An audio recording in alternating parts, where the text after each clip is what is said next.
Hello? Hello? Good. Test. Test. Good. All right, guys, give me 1 second. I'll be live in a second. Having audio issues here.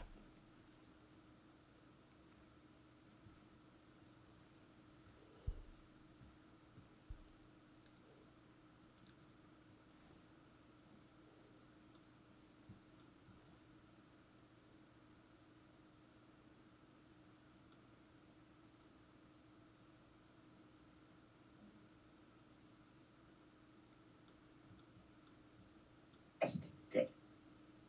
All right, guys, give me 1 second. I'll be live in a second. Having audio issues here.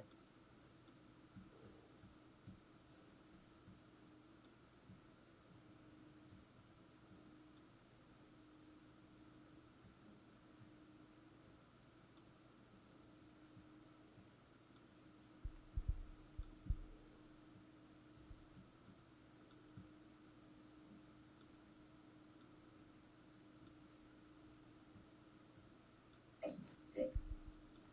All right, guys, give me 1 second. I'll be live in a second. Having audio issues here.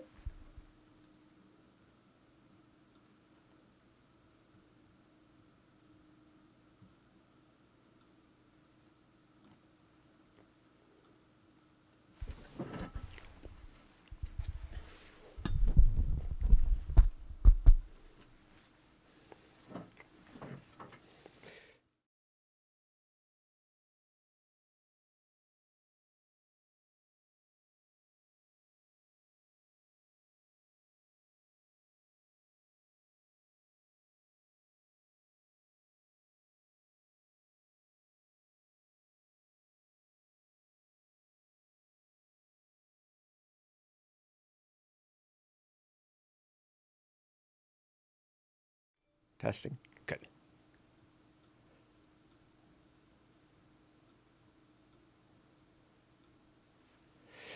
Good morning and welcome to our 77th weekly webcast. If this is the first time you're joining us, welcome.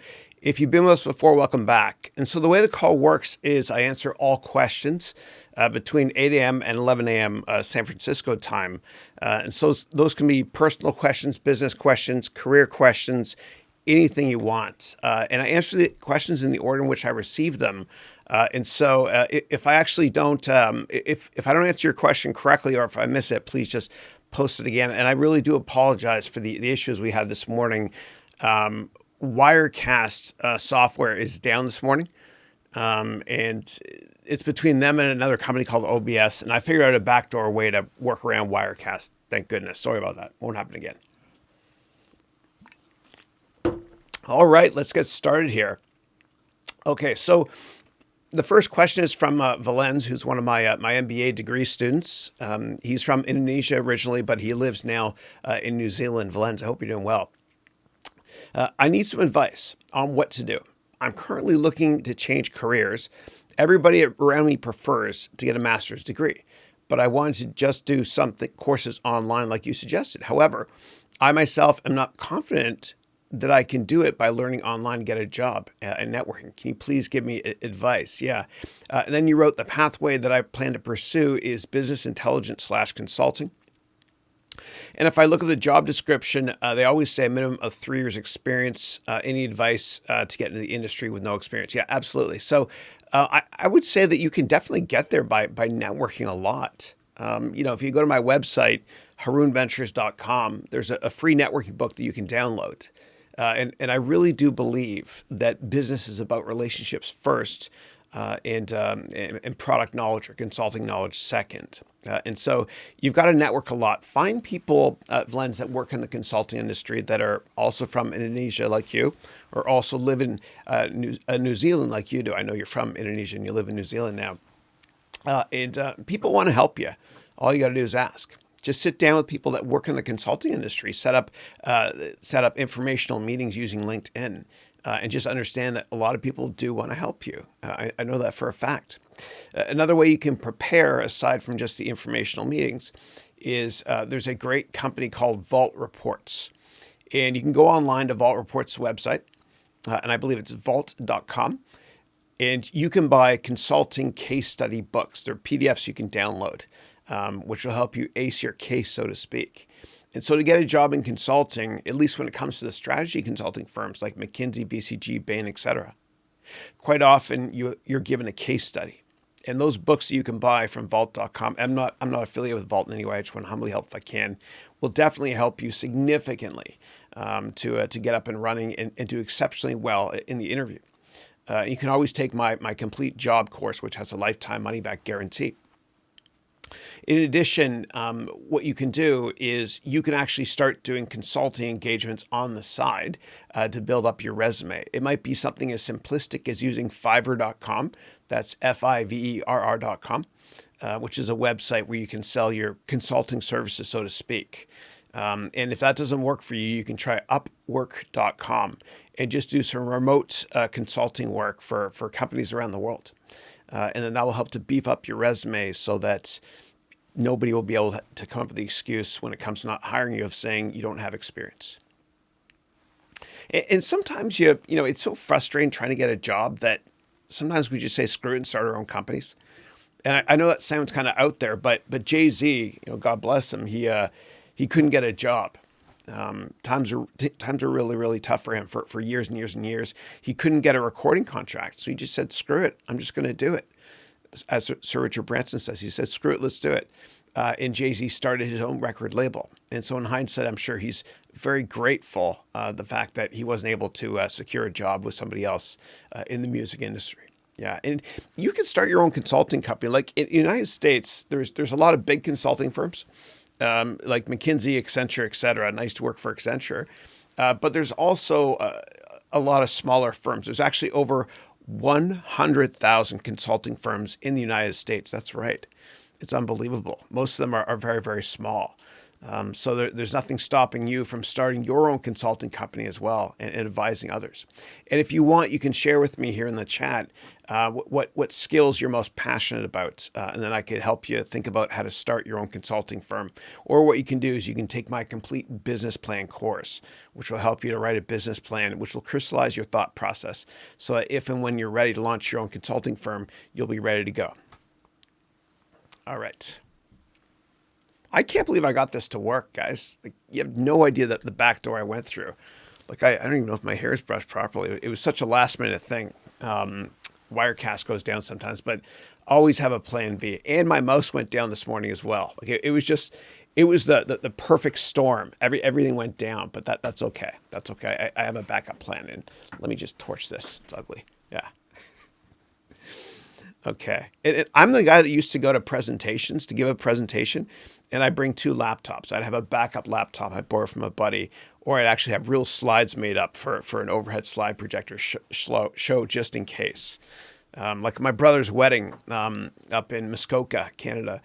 I gave a speech. I was the best man at the wedding.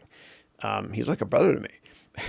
And I brought my laptop, but I also brought a backup huge slide projector just in case one went down. So I guess as Andy Grove said, only the paranoid survive. And I certainly believe that.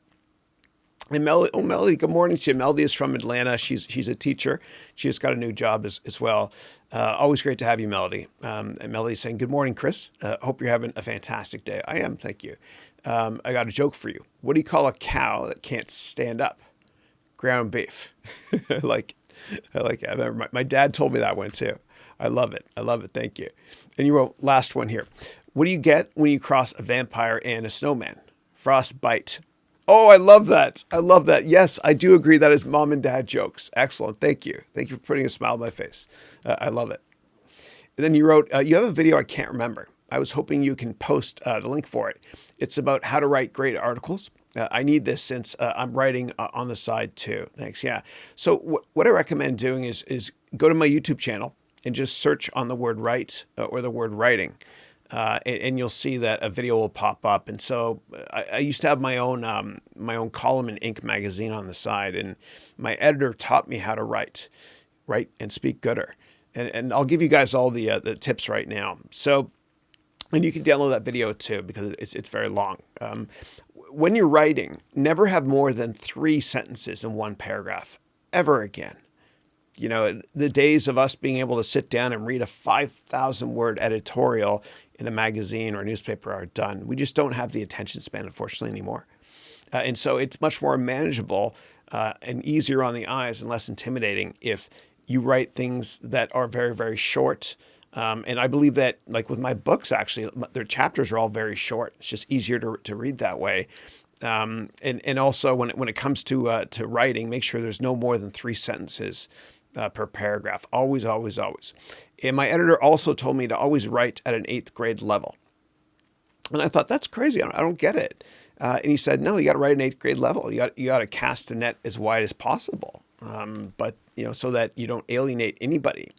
And he was right. He was right. And I know that when I sit when I'm in an airplane, in the back seat, if there's a couple magazines left over, and one is The Economist and the other is People magazine, I never touch The Economist, which has really, really big words, and I don't understand half the words anyway.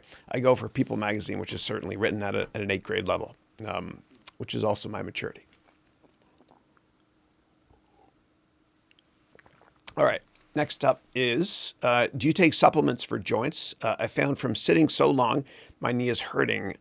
So I'm on a diet to help with this too.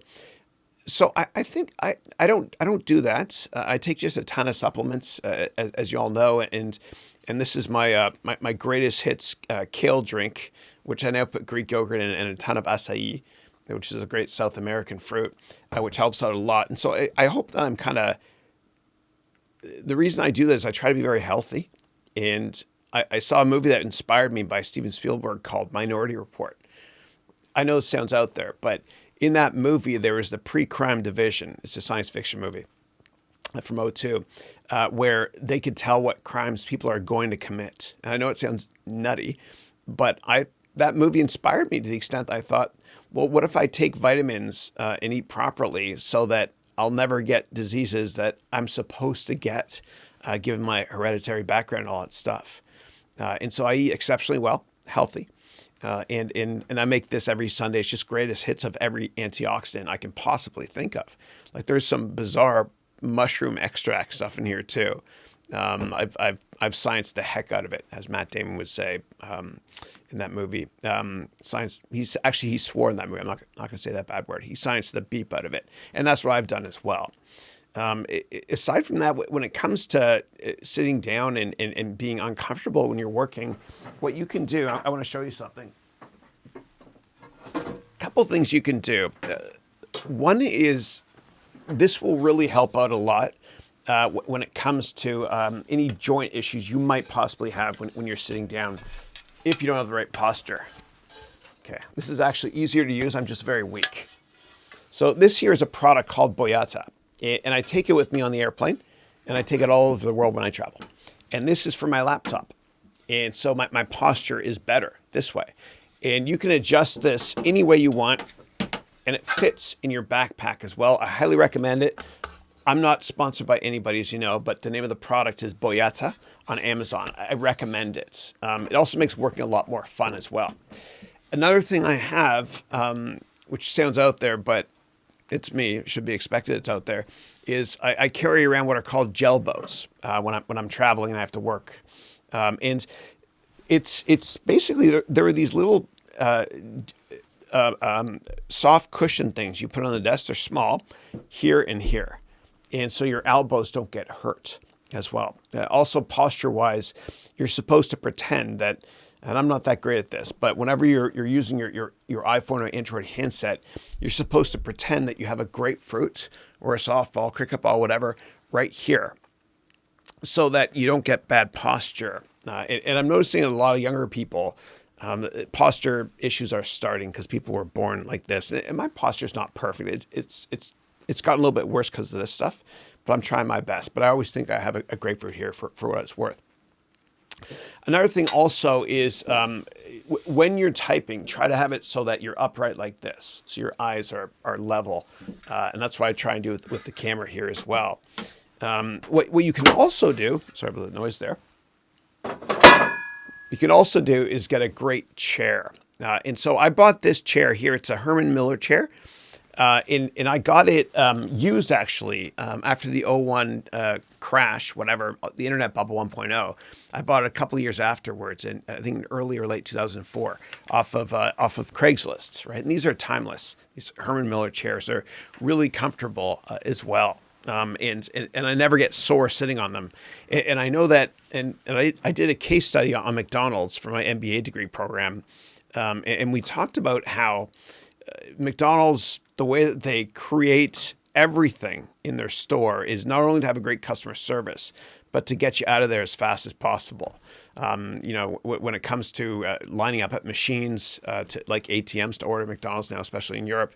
But more importantly, they pioneered the whole chair process. This is nuts, but it's true. But what McDonald's does is the plastic on the chairs, on all their chairs pretty much, is so darn uncomfortable after 20 minutes. So you don't kind of sit around after a while, you get out of there. They're not cushy chairs like Herman Miller chairs. So anyway, hopefully that's helpful. That's helpful. But I know there are supplements you can take for joints. I don't know of any. Yeah. All right. Next up is Carlos, who's saying, hi, Chris. Hey, which real estate Udemy course? I'm thinking appraisal, but real estate in general is fine too. Would you recommend for me to look at? I'm pondering a career in real estate. Yeah. There's a guy named Simon. I can't remember his last name, but he's amazing on Udemy when it comes to real estate. I don't want to leave you hanging. So give me 1 second. What I'm going to do is I'm just going to configure this software product here so I can throw in a video, a screen capture for you, and I'll show you his course. Give me 1 second. Screen capture. There we go. Yeah. Okay. So if we go over here to, and these were the stream issues I was having this morning. Look at this. I was trying everything, man. It was crazy because Wirecast is down. So I had to actually backdoor it and get my own screen key and my own encoder and stuff. And anyway, nerding out here right now. But let's go to Udemy and let's find out the real estate course. He's really good, actually. Where is he? Probably within, let's go to categories, business. Here it is, real estate. Nice guy too. I met him a couple of years ago at Udemy Live. Here he's here. Okay. His name is Simon He, H-E. And he's just a ton of great real estate courses. This course itself has over 50,000 students. So he's certainly the authority and not me when it comes to real estate. But I've got my grandfather, God bless him, he's no longer with us, but in the back of my mind, he's saying, Chrissy, buy land. They're not making it anymore. So I love investing in scarce resources as well. Gold especially. I think everybody should own some gold in their portfolio at all points in time.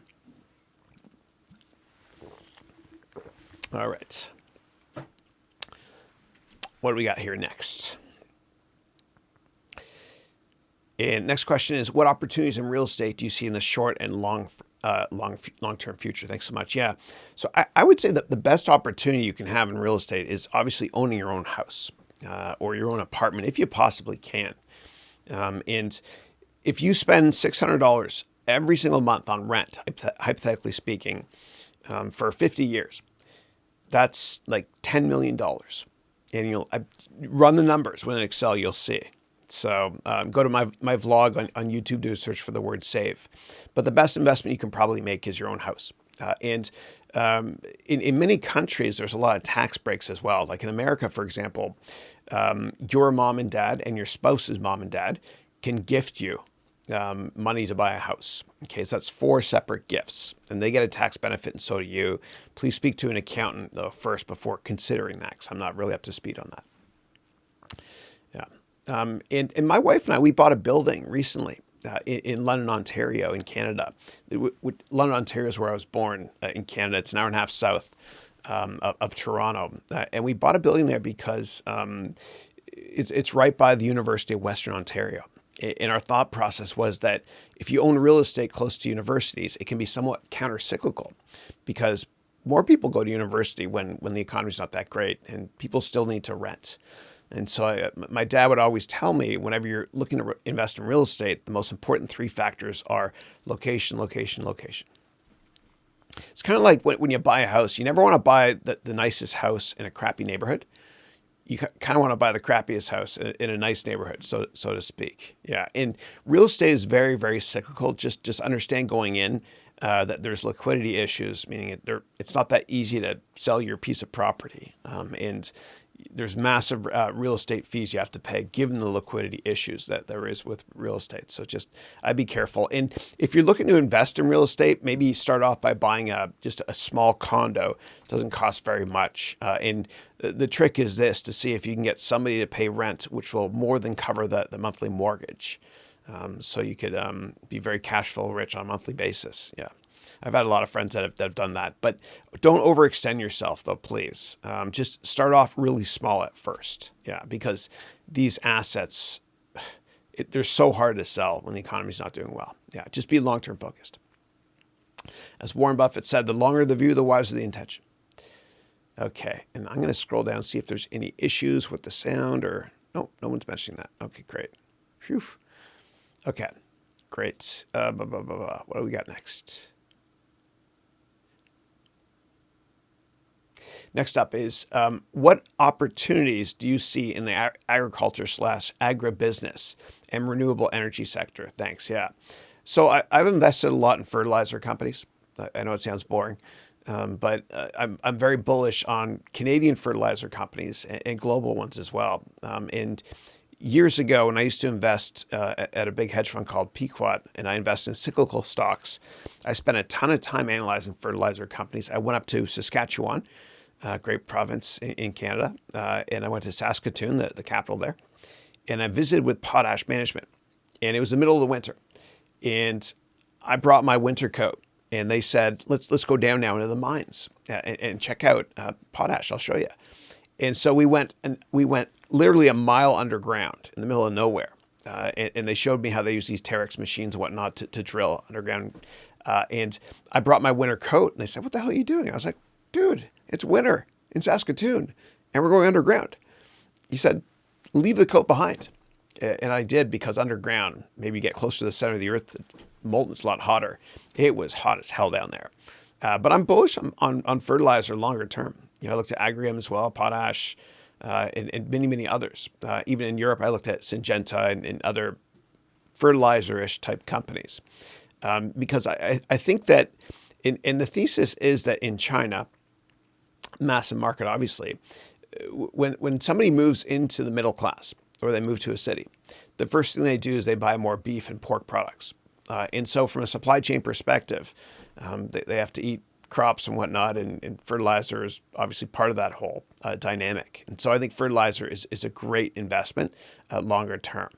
And whenever I invest in stocks, I always ask myself, in 5 years, is this company or sector going to be more relevant or less relevant than it is today? In 5 years, there's going to be a heck of a lot higher demand for food. Therefore, fertilizer should do well. Yeah. Yeah. And I know that in China, that the government is very, very worried about a food crisis at some point. And so I think you're fine investing in fertilizer companies. Those, yeah, I love it. I'm very embarrassed to say that I invested in Monsanto.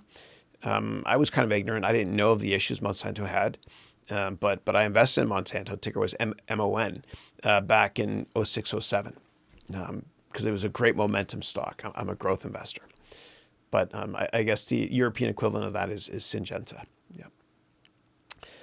All right. And then in terms of renewable energy sectors, I don't really do very much there in that sector. A lot of us in venture capital got burned in 08 and even after 08 when it came to investing in clean tech. The one I did best on was years ago, is First Solar, ticker was FSLR. It was a great momentum stock. I'm a growth investor. And in 06, 07, I did great in that stock. But I haven't really looked at renewable lately because everybody got burned, man, in 08. And as much as I want to help the environment, I have to be fiscally responsible too when I invest. And a lot of these clean tech companies wouldn't exist were it not for government subsidies. For example, a lot of solar companies went belly up in 08 and 09. because a lot of governments around the world were having financial issues, and so they pulled their subsidies. Like in Spain, for example, solar used to be everywhere in Spain. It was a hot growth market. It still sort of is, but the government pulled a lot of incentives, and without incentives, that industry really would not exist. I hope it does well because I do care, and yes, I do have solar on my roof as well. I'm doing my part. But it's really, really tough investing in clean tech companies because a lot of times they're very CapEx intensive. They're propped up by government subsidies. Without that, they might not survive. So just be really careful with that. And I don't really like investing in companies that make products because I always do worry about inventory. I like to invest in companies that have a service or a virtual product like software or cloud computing where you never have any inventory issues or concerns ever. So that's my preference. Yeah. Okay. All right. Next up, I've got Kashish is saying, hi, Chris. I hope you're doing well. This is the first webcast I'm attending. Really excited. Well, welcome. I'm glad you're with us, and I hope you join us again. Thank you. And I'm so sorry for the late start today. Again, I had technology issues, but I figured it out last minute somehow. And it kind of bums me out because I have another camera angle here, and I just had this awesome setup here I want to show you guys, but I can't today. I'll show you next week. But I've got a new 4K C300 Mark II camera coming tomorrow, actually on Friday. So this one here is a C300 Mark II. I'll have another one over here as well next week. So I'll have two of them, which is great. And everything I do with my MBA degree program, what I do is I record everything in 4K, and my students see it in 1080 right now. But if they ever want to rewatch it in the future, everything is 4K. So I'm trying to future-proof it as well. And I'm a bit of a nerd. I'm having a lot of fun here. Yeah. What do you guys think of the blue light down there? I tried something different. I was getting kind of bored with the background, so I threw blue light in the bottom there. Looks kind of cool, I guess. Yeah. All right. Welcome, Kashish. All right, Asamina, how are you? Asamina is our Greek friend that lives in Belgium. And she works at Ryanair, a great discount airline from Ireland. And she's a very, very good video game programmer. And she's launching her own video game company, which is going to put Grand Theft Auto out of business. Right, Asamina? Is that right? It's open world? Okay. Asmin is saying, hi, Chris. I hope you had an amazing week. Likewise, thank you. I'm departing for Lithuania in a few minutes, just dropping to say hi and wish you all an amazing week. Lots of love to everyone. Likewise, right back at you. Right back at you. And Solly, you're from Lithuania as well, right? Yeah, Solly's on the call right here. And you wrote, hi, Chris, hi, chat. And then you said, at Asamina, if you will be in Vilnius on Friday, let's meet. That is so awesome. I love it. I love it. How cool is that? Oh, it's great to have you all. And Solly's also one of my MBA degree students. In Asamina, I saw you applied for the next year, starting this December MBA degree program. We're more than happy to have you. Thank you. All right. And then Dario is saying, hey, Chris. Hey, I personally think ETFs are great. And ETF stands for exchange traded funds. They're like mutual funds, but much, much cheaper because they just invest in kind of indexes or big baskets of stocks. And you don't have to pay a staff of overpriced MBAs, big salaries. And 90% of ETFs underperform mutual funds anyway. I think mutual funds are a scam. If you want, go to my YouTube vlog, do a search on the word scam. And I've dedicated a lot of time to discussing why mutual funds are awful, awful investments. Yeah. Hidden fees.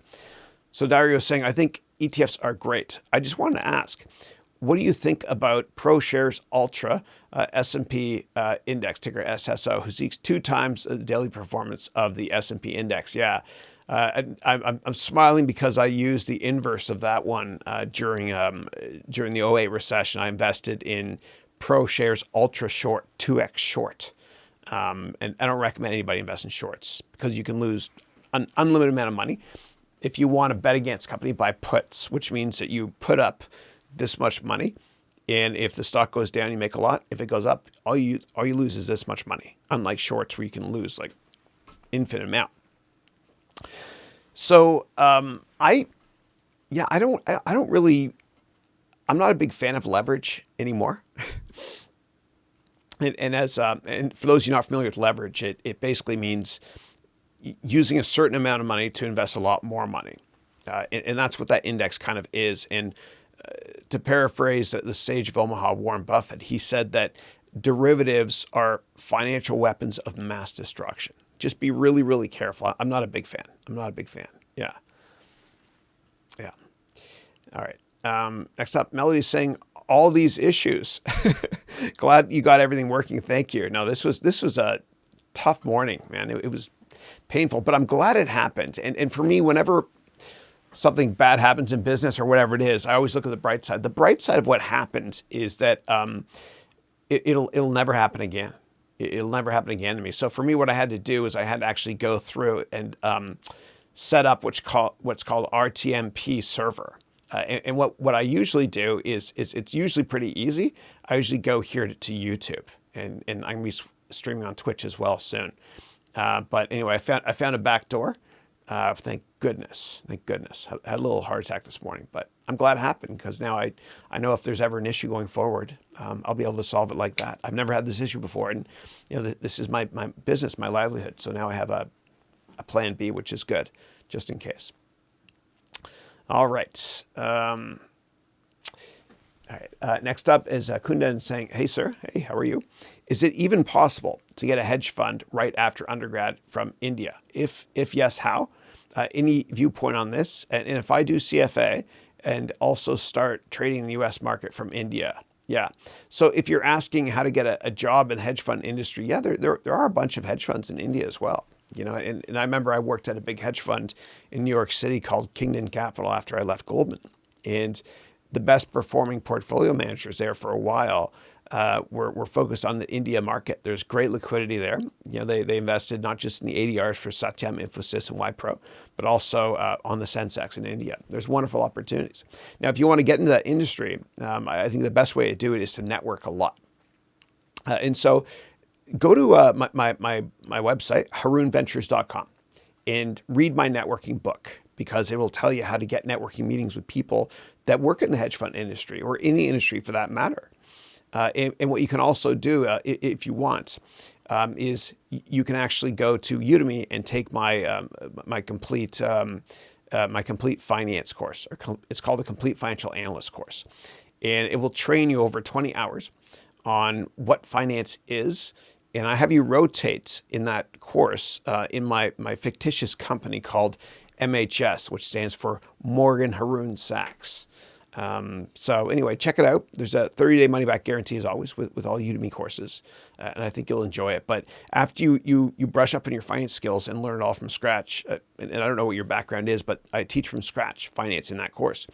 After you do that, then make sure to network like crazy. Take my complete job course on Udemy, which has a lifetime money-back guarantee backed by me personally. Because I promise you, you will get the job of your dreams after you take that course, or your money back forever. And yes, I have had a couple of people ask for their money back that took it 2 years ago. All right, how's that for putting my reputation on the line?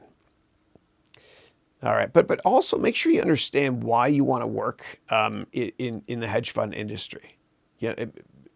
Make sure it's something you thoroughly enjoy. And never do anything just for the money. Otherwise, you'll be depressed. Like most people that work on Wall Street are not happy, because the cancer of Wall Street is they all compare themselves to those that make more money than they do. So just make sure you do what you're passionate about in life, because if you chase money, you lose your dreams and your money. But if you chase your dreams, as long as you're willing to fail a couple times at least, please fail a couple times at least. If you chase your dreams, not only will they come true, but the money will follow accidentally. There's so many great examples of entrepreneurs that have done that. There's J.K. Rowling. There's about 30 publishers didn't sign her up.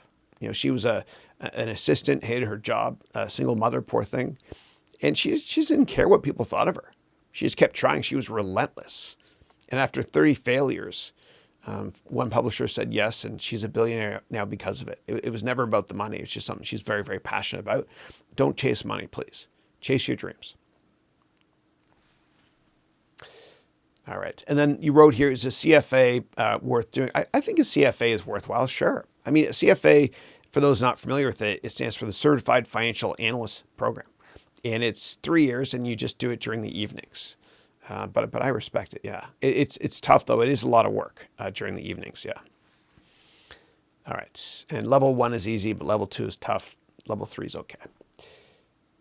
All right. Next up, we've got a question, which is, if I give away, hold on a second, guys. Here, yeah. If I give away 10% of my company to investor X for $1 million, so now the equity is 90%, and 10% in round B to give another 10% to investor Z at 10 million now. So will investor X dilute, or it's only me? Yeah, it's a great question. So if you give away, and I know these numbers are just for an example here, but if you give away 10% of your company or sell it 10% of your company for $1 million to an investor, that means that you valued your company at $10 million. Be really careful about that. And I'll tell you why. If you overvalue your company, I know on paper it might seem like you're worth a lot, but the problem is that you won't be able to raise money again because your previous investors, they're going to get upset because people might not invest at a higher valuation than 10 million. If you have to do a down round, which is chaos, but if you have to do a down round, meaning value the company in the next round at much lower so you can raise money, your previous investors are going to be really, really upset, and they might even, Heisman or block the deal entirely. So when you start a company, make sure that you don't set the valuation too high initially, unless you never plan on raising money again. Yeah, just be careful with that. And then you have a follow-up question here on dilution. Yeah. So yes, you will get diluted.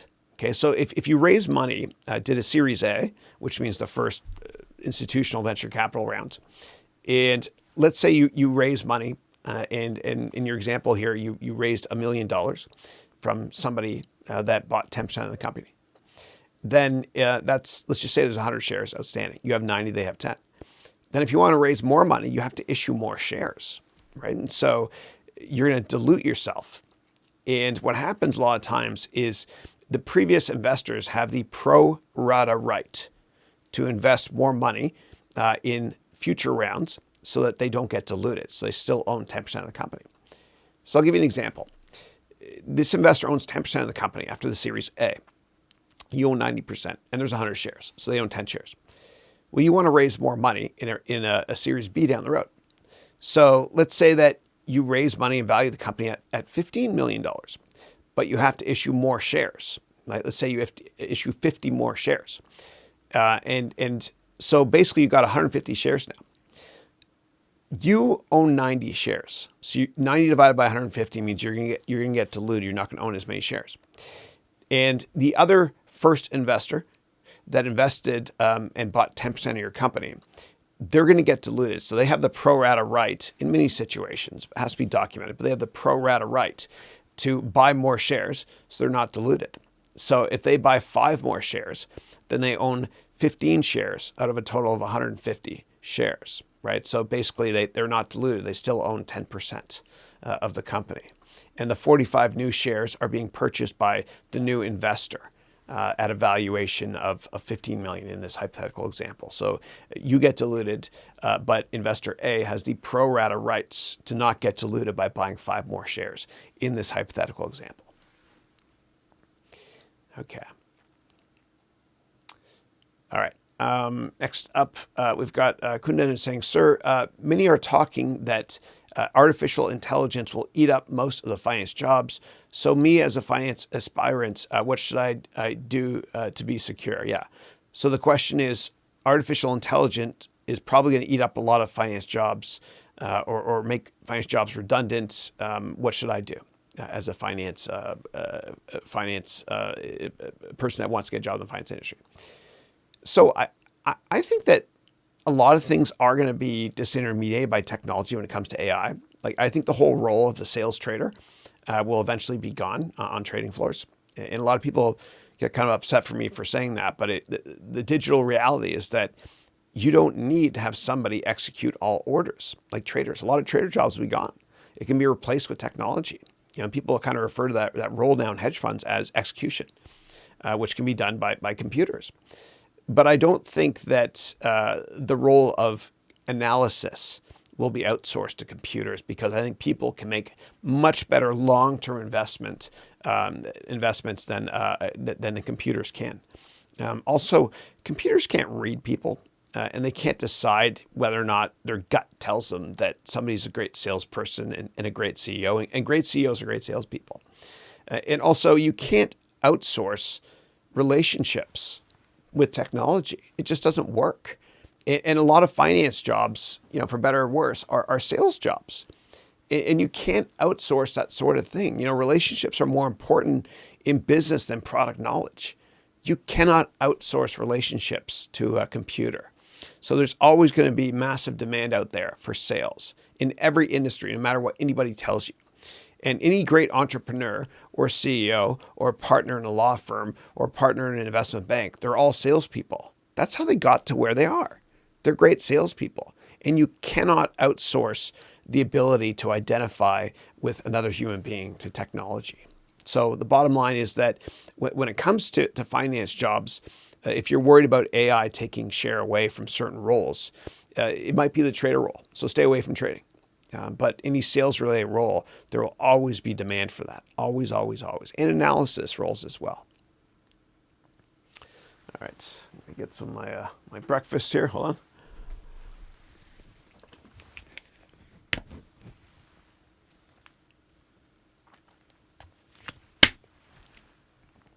And I stopped putting whey protein in, and I substituted whey protein in my weekly shakes, which I make on Sunday, 7 of them every week, with Greek yogurt. And dude, it's so good. I got fat-free organic Greek yogurt. It tastes like a milkshake. And I started putting a lot of cinnamon in as well, which has a lot of health benefits, and it's great. And acai as well. It's good. All right. And Dario's saying, am I the only one that finds all this amazing? Chris, thank you so much for everything. You're most welcome. Thank you. Thank you. This is fun. This is fun. I don't have a job. I have a passion. And my students inspire me so much too. Yeah. Kunal is saying, good morning. Good morning to you too. Vipul is saying, good morning. Good morning as well. How are you? And then Syed is saying, the way the equity market has appreciated 40 to 50% every year, then when you can realize that it's a bubble territory? Yeah, that's a great question. So I remember I worked the questions about bubbles and markets. I remember I worked in 2006 and 2007 for a great hedge fund called Pequot. And Art Sandberg, who's the brilliant founder and a great humanitarian as well, he does a lot of good things. I remember we were asking questions about shorting real estate related companies. And, we thought there was a massive private equity bubble at the time, which there was. And he came out to our West Coast office in San Francisco. He's based in Connecticut. And we met with him. We were pitching ideas, short ideas. And they were private equity related, short ideas, and also home builders like ticker LEN and KBH. And we were pitching them as shorts. And the market was on fire. It was a bull market. And he stopped us, and he was very nice, very grandfatherly, kind of like Warren Buffett. He said, son, let me stop you there. I've been around long enough to know never to stand in the way of insanity. Markets peak, markets trough, but these crazy bull markets, the market can stay irrational longer than you can stay solvent. So he said, just don't try to time markets. It's impossible. You'll never time it perfectly, because a lot of times what causes the bubble to burst or the market to pull back is a black swan rare event. So he said at the time, wait for it to roll over the market, maybe 10% or so, and then jump on the shorts. Don't try and time it. You can't time the market. It's hard. And I humbly believe that everybody should be very, very long-term focused investors. And when the market sells off materially, lick your chops and say, oh, great, the world's on sale. I can buy now. And you got to be a contrarian. Warren Buffett said you got to be greedy when others are fearful, and fearful when others are greedy if you want to do exceptionally well. Because if you bought the same stock everybody else loves, then who's the incremental investor to push it higher? It's just do the opposite in many cases, and you'll be very successful in business. And Dale Carnegie said that people are often creatures of emotion and not creatures of logic. And that certainly is true when it comes to the stock market. You got to be greedy when others are fearful, and fearful when others are greedy, to quote Warren Buffett yet again. You just got to, be a contrarian and don't be like anybody else. And Warren Buffett, yet again, another quote from him, he's just so wise though. He said, the New York Stock Exchange is the only store in the world where consumers sell stuff when it goes on sale. Think about that. It's amazing. And I think the bottom line there is that you just gotta be unemotional about business. And I've worked for a bunch of billionaires, and some of them I think are borderline Asperger's syndrome. I'll never say which ones. But when things are going really, really well for them, there's no high-fiving. But, and this is a good thing, when things are not going well, they don't freak out. They're even-keeled. They check their emotions at the door. You got to be unemotional in business, especially finance, and just embrace volatility in the market, because that's other people getting emotional and freaking out, but not you. You're not going to be a tourist. You're not going to rent stocks. You're going to be a long-term owner. And Buffett would always say that whenever he invests in a company, he would assume that the market is going to be closed for 10 years after he buys a stock, which is far-fetched. Obviously, he doesn't really believe the market's going to be closed 10 years. But I want to say that to impress upon you the fact that you really have to be long-term focused if you want to do exceptionally well. And you can't be a trader. You know why? Because traders are not successful in the long run. Want proof? We can't name a single successful trader. They just don't exist. And trying to make money every month is impossible, because every month has 20 weekdays, which means 20 trading days. And you'll never be right. You'll be fooled by randomness. The market goes up and down in the near term, a lot of times not based on single stock fundamentals. It's based on sector fundamentals or market fundamentals in general. But if you're long-term focused and a bottoms-up investor, you'll do exceptionally well. Just be long-term focused. That's the bottom line. Okay. All right, next up is Vipul is saying, what do you think about OneCoin? Is it safe? Is it true that they were running a crypto scam? Yeah. So I'm not going to comment on that one in particular, but what I will say is that over 90% of cryptocurrencies are scams. And I think a lot of people are going to go to jail. A lot of people that have been pumping and dumping cryptocurrencies. It's not a regulated market. I think it should be. Kind of like finance is regulated. It has to be, because governments can protect us. And governments, as much as I criticize them, in general, they do have noble intentions when it comes to regulating markets to protect you and I. The problem with cryptocurrencies is that it's not a regulated market. It's kind of regulated by the laws of physics and mathematics. And it's tough to do due diligence on companies that are cryptos. And so I have a course, which is 24 hours long. It's a cryptocurrency course. And in that course, what I do is I teach you 49 steps on how to analyze cryptocurrencies. And let me show you something here.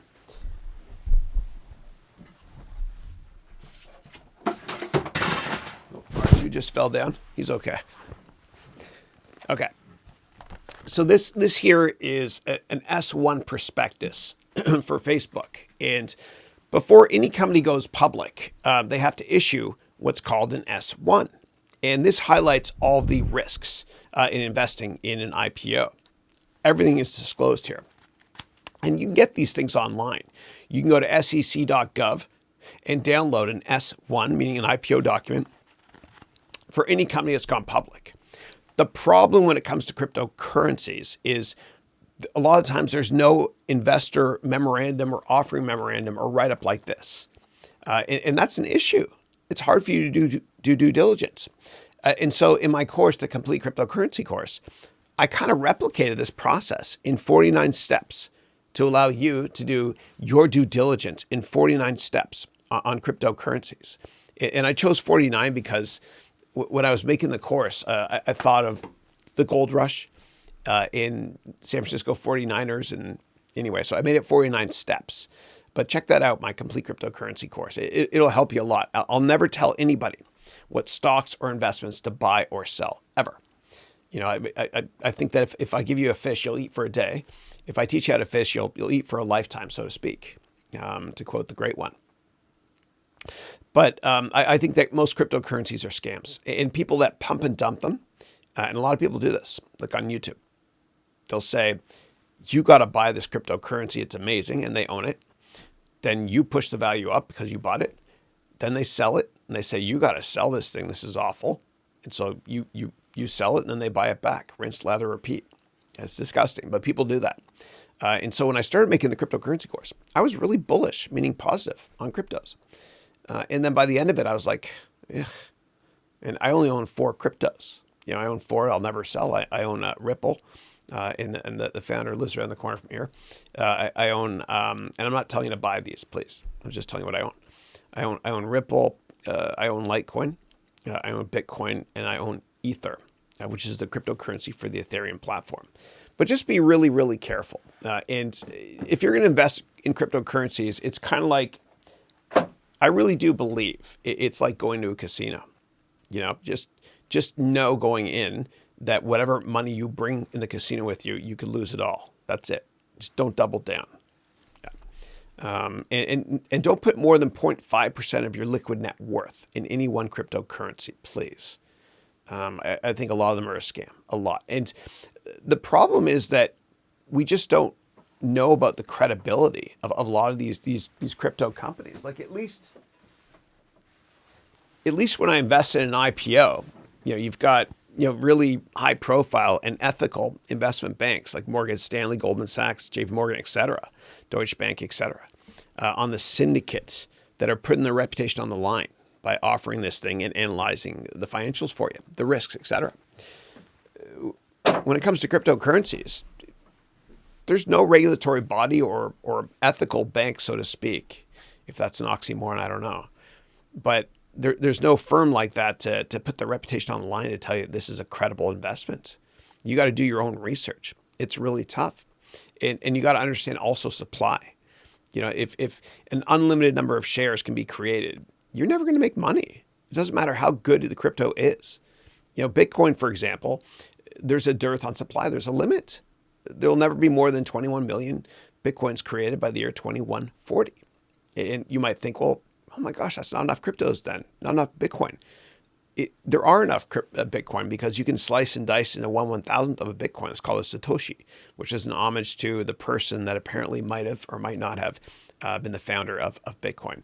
So just caveat emptor, buyer beware. Please do your research thoroughly on any cryptocurrency before you invest. And if you don't understand it, don't invest. Like anything in life. If you can't explain it, you don't understand it. I'm talking about myself. A lot of cryptos I don't understand, so I will not invest in them. And just invest very, very small amounts, please. Because I do believe that most cryptocurrencies are a scam.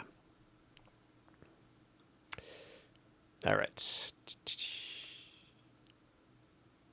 All right. And Phil, Germany in the house. Hey, hold on. Phil, I got something for you, bud. Hold on. So these are some of my students that have written books using my book templates. And by the way, you guys can all get my book template from harounventures.com/writebook, all lowercase. And all my books I've written with this template I created. It's so easy to use. If you know how to use a browser and Microsoft Word, you can do it. It's simple. But Phil, I want to put you on the spot here, Phil. Sorry, I hope I don't embarrass you. But Phil was my first student. It was last year, I think, or maybe it was the year before, that wrote a book. And it's very prophetic because it's called Super Students. And Phil wrote a wonderful book here on chess, teaching chess to students, and I love it. And great job, man, great job. Anyway, and every time I see your name, Phil, or your last name, especially Germany, I always say thank you, Germany, for Hans Zimmer. I always say that. I don't think you're from Germany, but I always say that because Hans Zimmer, dude, that guy can write music. The gorgeous sonic architecture for his soundtracks for movies. And if you're ever in a crappy mood, just listen to the motion picture soundtrack for the movie Interstellar. It'll put you in this incredibly productive zone, this trance, and you'll be able to work a lot more good or speak good or whatever it is. I can't speak today. All right, Avi Pro, who is from Sweden and is a pilot, hence the icon he's got there. Ali Pro is saying, good morning, Chris. Just got back from the United Arab Emirates to connect to your live cast. Thank you. And great to have you. Great to have you. And you'll love this, Avi Pro. So I spent a bunch of time over in Dubai. A lot of my investors in venture capital are from Dubai. And thank goodness my Arabic last name finally helped me in life to raise money. Just kidding. Sort of. But when I was there, they told me, my friends there, Abdulaziz and all my buddies, they said that the government in Dubai, what they do is, well, they created those man-made islands, right? It's pretty cool. But they also create clouds. The clouds you see sometimes above Dubai and Abu Dhabi, they're actually created. They're man-made. Just like that, there's a massive ski resort inside a building you could ski in Dubai. But anyway, I thought you get a kick out of that, the cloud coverage thing. Yeah. All right. Next up is Carlos, who's saying, thank you so much for the information and advice. You're most welcome. As always, I greatly appreciate all you do for many others. Lots of respect and hope we can one day meet in person. Thank you. Lots of love. Thank you. All right, next up is Kashish is saying, thank you so much, Chris, for your warm welcome. My pleasure. And I'm so sorry this morning about the issues. Dude, this is the 77th week, and I'm still not perfect when it comes to setting up these things. And so for those of you just joining us now, we started a couple minutes late because Wirecast went down. And so I had to backdoor it through an RMTP, and I'm not going to nerd out and tell you all that stuff. But anyway. But I liked the challenge this morning. Like it was kind of stressful this morning because we went live and there's nothing to be shown. And I don't know why, but I kind of enjoyed it, the challenge. It's kind of like, this is going to sound out there, but when I start a company or I take on a task, I try to set my goal so high that I have to grow into the man that's going to achieve that goal if I possibly can. It was James Cameron who said that if you set your goals so high and you don't achieve them, you still fail above everybody else's expectations. But what I love is the feeling of being over my head. I love that. I love challenging myself and competing with myself. My biggest competitor is me.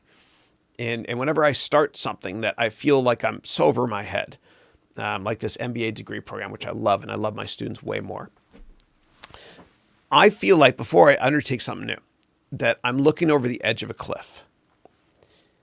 And I've got a bunch of airplane parts.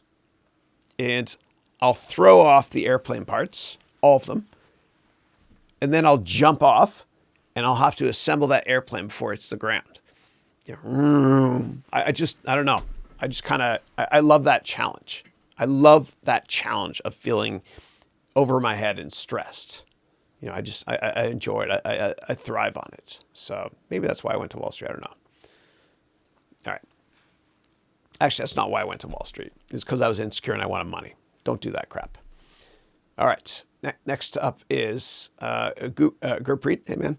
He's saying, hey, Chris, hope you're doing great. Likewise. Just want to share that because of your webcast, after a long time now, I'm looking forward to Thursdays more than Fridays. Oh, dude, God bless you. I got to take a screen print of that. Hold on a second.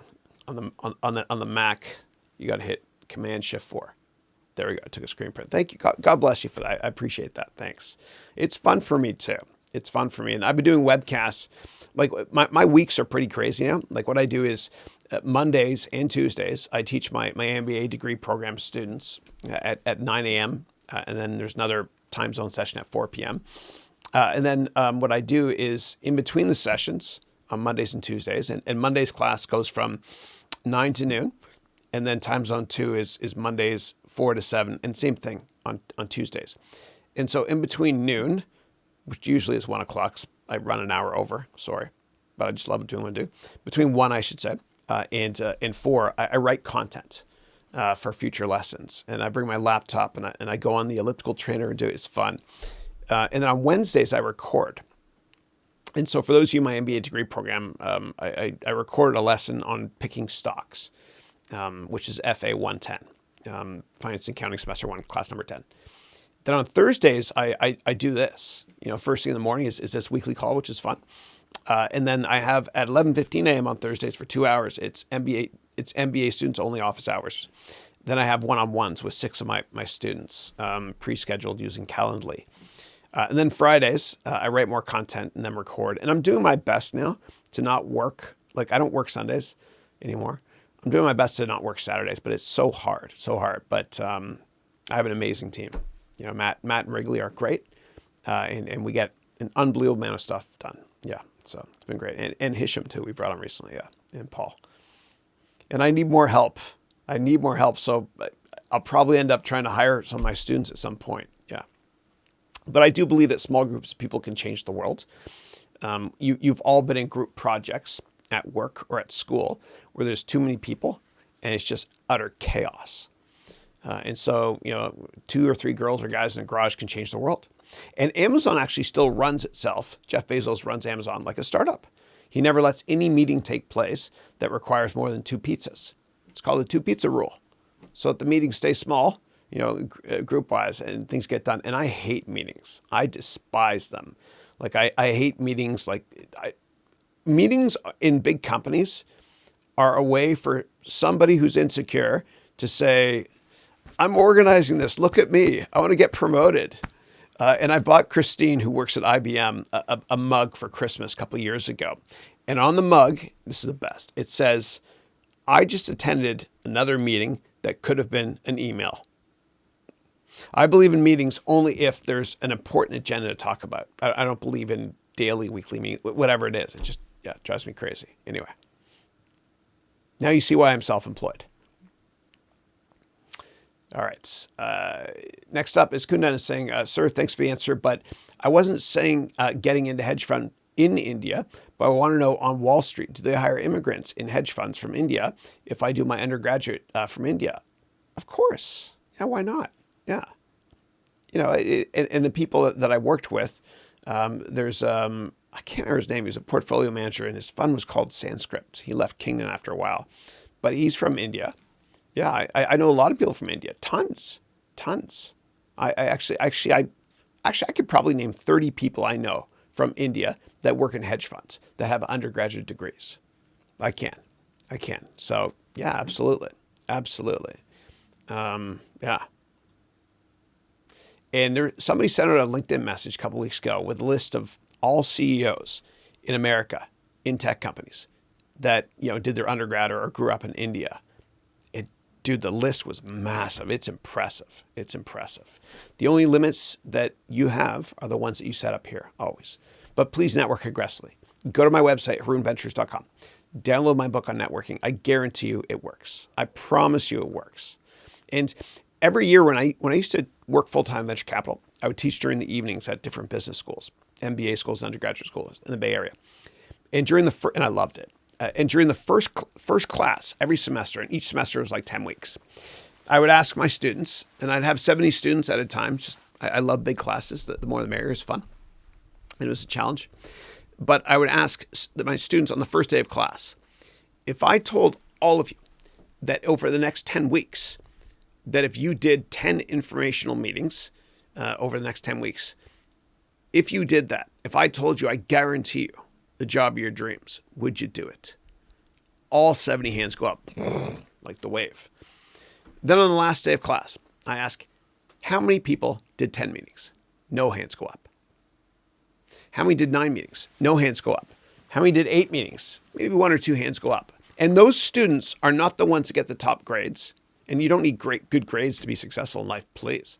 But those students are the ones that always got the jobs of their dreams and are by far the most successful because they networked.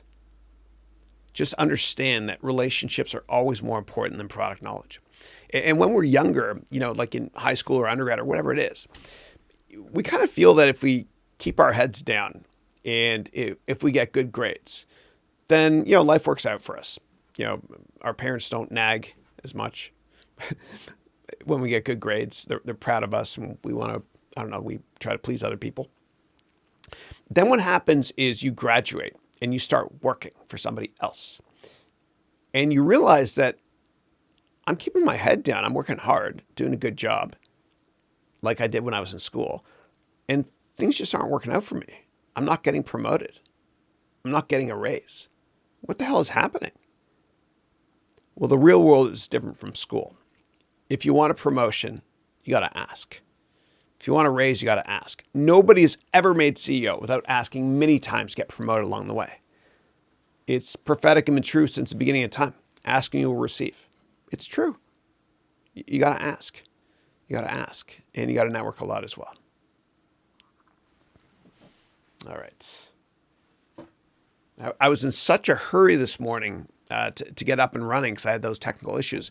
I didn't have time to make my bulletproof coffee. So this is really weak coffee from the Keurig machine, which I can't stand. I like the French press. But anyway, give me a second here.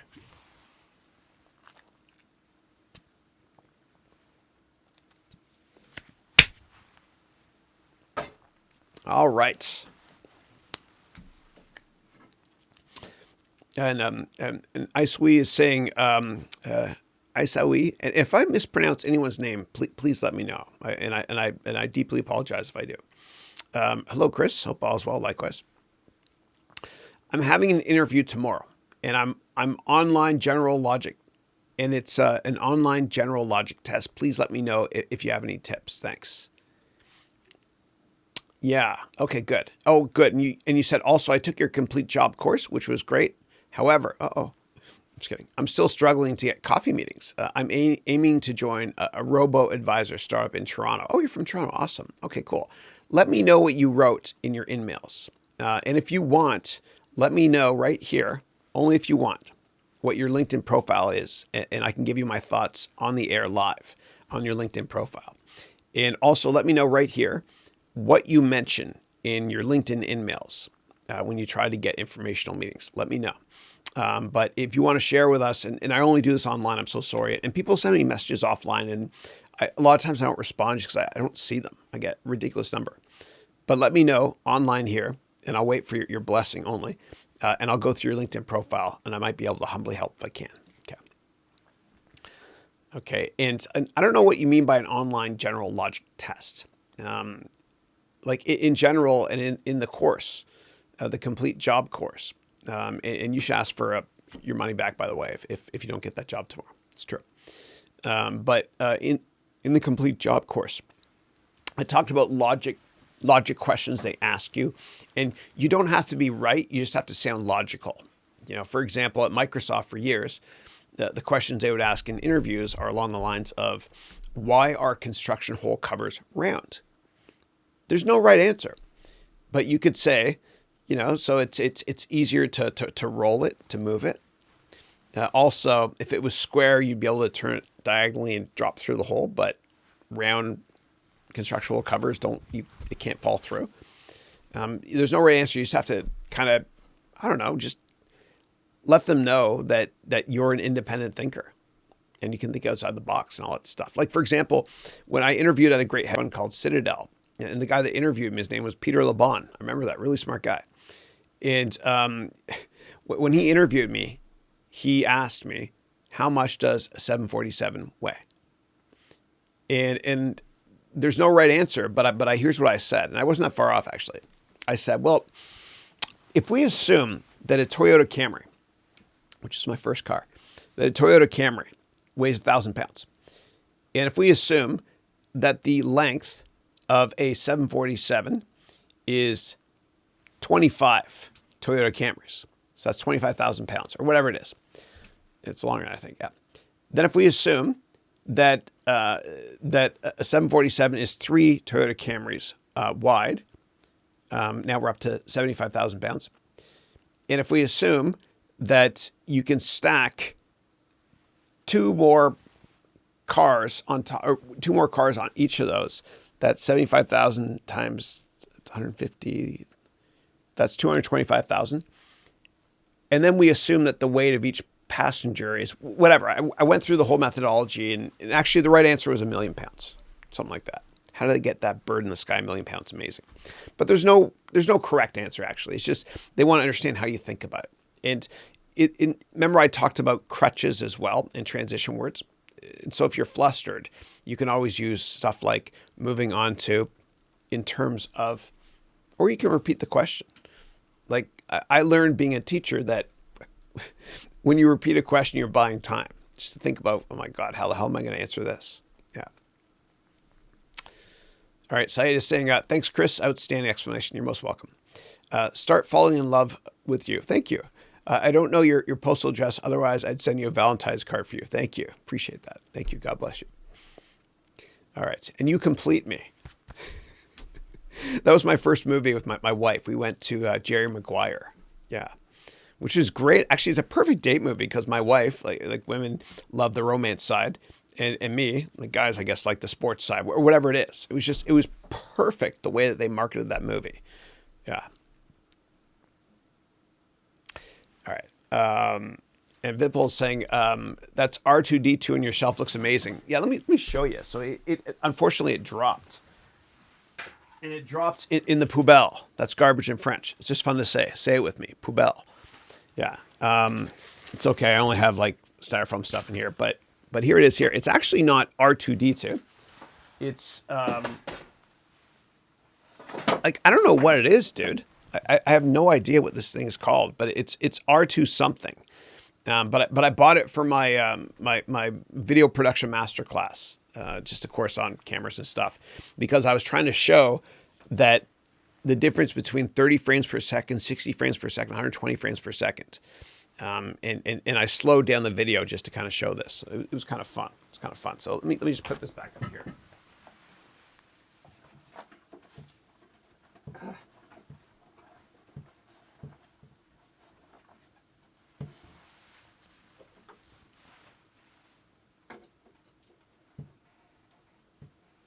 There we go. All right. And that there, by the way, so I've got other cool things. This here, Udemy had their annual Udemy live conference in Berlin last year. And I bought this at Checkpoint Charlie. This is a piece of the Berlin Wall. It's kind of fun. Isn't that cool? It's neat. Yeah. And this here, this is a Ming Dynasty vase that I bought in Tiananmen Square in Beijing in 2000 when I was there on my honeymoon with Christine. It's fun. Yeah. Yeah. So it's kind of cool. Little memento. Don't buy things, buy experiences. You'll be happier. And travel as much as you can while you can, please. And if anybody on this call is about to get married and you're thinking, you know what, I'm just going to do 1 week honeymoon. Dude, take on a lot of debt and do 3 weeks. Just trust me. Because you'll notice when you go overseas or, you know, within your country or whatever, and you go on bus tours just to kind of learn about stuff. People are either really young or really old. Just try to make your honeymoon as long as possible if you can, please. Yeah. All right. And I still haven't seen the new Star Wars yet, but I finished The Mandalorian recently, and Baby Yoda is adorable. Yeah. You're not a real person if you don't think Baby Yoda is adorable. All right. Hold on a second here. Mercy in the house. Hey, Mercy, how are you? Mercy is from Victoria, which is a beautiful city on the west coast of Canada. And my mom was born in Vancouver. Yeah. And Mercy saying, good morning, Chris. The banana milkshake example is genius. I would have been utterly confused without it. Thanks a ton. You're most welcome. And what I did, and Mercy is referring to in the MBA degree program, I was trying to explain how a lot of formulas work. Let me show you. So there's a lot of formulas I was explaining, and I teach it a different way in the MBA degree program, but I was talking about return on whatever. So this is return on assets, which means net income over assets. And when you first hear that, return on asset, net income over asset, what the hell does that mean? It means nothing unless you can think of it in simple terms. And the way I explained it was I actually got my son, Andrew, he's actually putting on a lot of muscle. He's getting big now. Good for him. So he has this blender. It's called a Ninja blender that Christine bought him for Christmas. And so what I did was in the MBA degree program, when I was teaching finance, I had a banana. And I actually put a banana in that milkshake, in the blender. And then I poured in milk. And then I blended it. And then I said, now, how many milkshakes do you think that one banana made? And I took the Ninja and I poured it and had a bunch of glasses, and it actually filled up only 3 glasses. And what I did was I said, that one banana made 3 milkshakes. I then said, whenever you're looking at formulas for the rest of your life, I want you to think of the denominator as being 1, always. So that one banana on the denominator made 3 milkshakes. So when we look at return on assets, which is net income over assets, that means for every $1 in assets we have, how much net income are we generating? You know, if somebody says that their net profit margin is, I don't know, 10%, that means for every $1 in revenue that company makes, they make 10 pennies. So that's what Mercy's referring to. Thank you. Yeah, that was fun. That was a fun class. Yeah. All right. And Melody is from Georgia is saying, have you ever watched the film Bedtime Stories with Adam Sandler? That movie always makes me laugh. Yes, I love it. I've watched every Adam Sandler movie, and I have to do a couple quotes, and maybe you'll only understand this. And actually, I'm testing. This will be fun. What movie is this from? Shampoo is better than conditioner. Okay, let me know that one. That's Adam Sandler one. Another quote is, what is another one I had? Oh, The Price is Wrong. Bob, that's Happy Gilmore, that one. And actually, that was filmed in Vancouver, Mercy, on Furry Creek. That's the name of a great golf course there where I used to play when I took clients there. And there's bears on the course, dude. It's scary. Yeah. And Bob Barker hit Adam Sandler in the face in that movie. It's kind of funny. Anyway. But I will say his newer stuff I don't like as much. Like probably the funniest thing I saw from Adam Sandler recently was when he hosted Saturday Night Live. And it's a big deal he went back because a lot of people don't realize this, but he was fired by SNL. A lot of people don't realize that, yeah. But he went back and he's had this kind of renaissance, this great song he had about Chris Farley who passed away. But Adam Sandler, like his latest movies, I think he's like, it's like everything Netflix does with movies, it's overdone. You know, like Netflix has so many movies. I don't know which ones are good, which ones are not, because there's no Rotten Tomatoes for it. And I found that, you know, Adam Sandler's kind of overdoing it. He did it with Jennifer Aniston, a movie recently on Netflix, which wasn't that great. And Samina, if you're still on the call, Jennifer Aniston is of Greek heritage as well. And her last name was changed by her dad from Anistonopoulos. So anyway. My wife is half Greek. All right. And Valens, who's from Indonesia but lives in New Zealand, is saying, hey, Chris, just to follow up regarding your questions, in terms of what I'm passionate about, it's difficult to say because it's difficult to find my passion.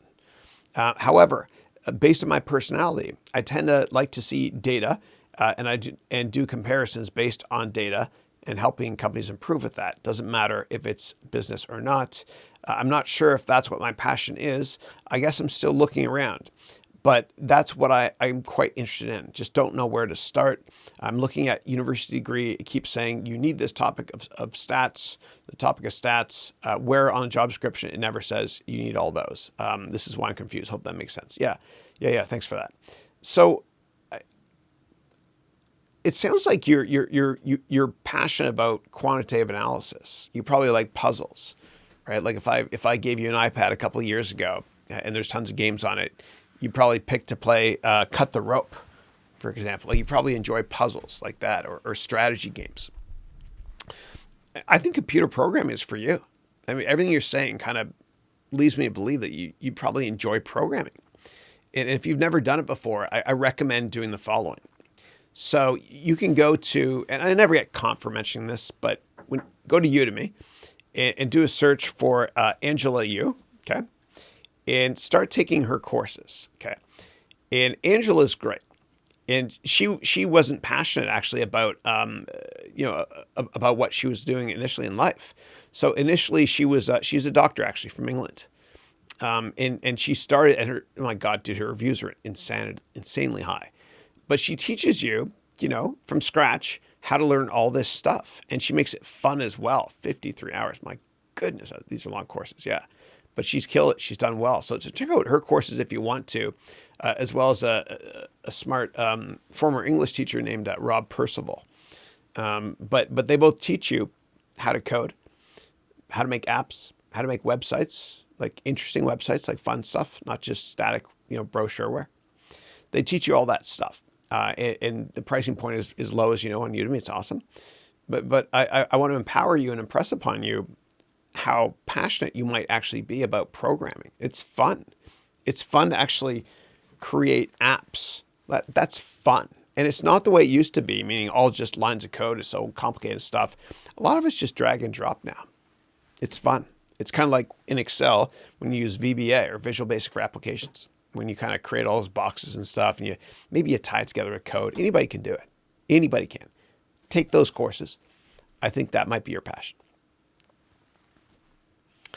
And then Maz. Hey, Maz in the house. Maz is saying, hi, Chris. Can you write a recommendation letter? I'm interested in doing a program at UCLA. Yeah. So I have a policy. I don't write them for students. The only way I would do it is for students in my MBA degree program when they finish. Because by the time they're done with the program, and I'm not trying to make money, whatever. I don't make money on the MBA degree program at all. I don't care. I just want to do it because it's fun. But I find that through the MBA degree program, whatever, I'll get to know you a lot better in class. And yeah, there's like 500 hours of class, whatever. So yeah. All right. Bavik is from Mississauga, my hometown. Bavik Thakkar. How are you? How are you, Bavik? Hope you're doing well, buddy. He's from Mississauga. And he works in the networking business, like Cisco, Juniper and stuff, right? Yeah. You're a consultant. And I think a lot of your clients, although you're based in Toronto, a lot of your clients are in New York City hedge funds, right? Yeah. Good morning to you too. And then Valenza is saying, thank you for your advice on business consultant. Any advice on data/analyst business intelligence or learn to read graphs, etc. Yeah, you can actually take, so Valenza, in the MBA degree program, we're going to do a lot of that next week when it comes to Excel. But what you can also do is, if you go to the homepage here, where's this guy? There's a guy here that teaches this stuff. He's really, really good. Where is he? There's a lot of great data analysis courses you can take online. Yeah. And I actually met her. She's awesome. Over in Berlin recently. She's cool. But no, there's tons of data analysis courses you can take. Just, yeah. I'd actually probably start with Excel first because it's easy and fun to use. Yeah, that's what I recommend. But there's a lot of great data products you can learn about. Tableau. Christian Chabot is the brilliant founder of that company. Broke my heart when he sold it to Salesforce recently because I thought that stock was going to go a lot higher. Yeah. All right. Next up, we've got Avi Pro, who's saying, yes, I know they sort of create the clouds in Dubai, but they do have some serious humidity, so they will get clouds and rain anyway. But some assistance is never wrong there. The last 2 weeks was really cold and windy, and some severe fog and rain as well. Wow, I didn't know that Dubai got cold. Huh. And Melody wrote, I appreciate your candid honesty. I don't like meetings too. I hate meetings. Like there has to be a reason for a meeting, right? It's got to be. It can't just be like a weekly meeting that could have been an email anyway. There has to be some sort of agenda. Yeah. And you wrote, meetings should not be any longer than 30 minutes. Amen. Yeah. All right. And Jeffrey is saying to follow up on your early example of a too high valuation during funding raising, what are the major cons of valuing your company too low during the initial rounds of raising money for your company? Yeah. So if you make the valuation of the company too low, then as you get diluted, you're not going to own very much of the company at all. So let me think about that. I did not explain that right. If you make the valuation of your company too low, you're leaving money on the table, right? So if you value your company, at $1,000 and you own 50% of it and somebody else, gives you $500, so they own 50%. Then when you want to raise money later on, even if it's a higher level, you're not going to own very much of that company anyway. Yeah. So hopefully that makes sense. If that does not make sense, let me know, please. But never value a company too high. Otherwise, it's going to be murder trying to raise money in doing a down round, and a lot of investors will be upset. And don't ever raise money without talking to a lawyer first, because the lawyer has to create and draft the offering memorandum, please. Yeah.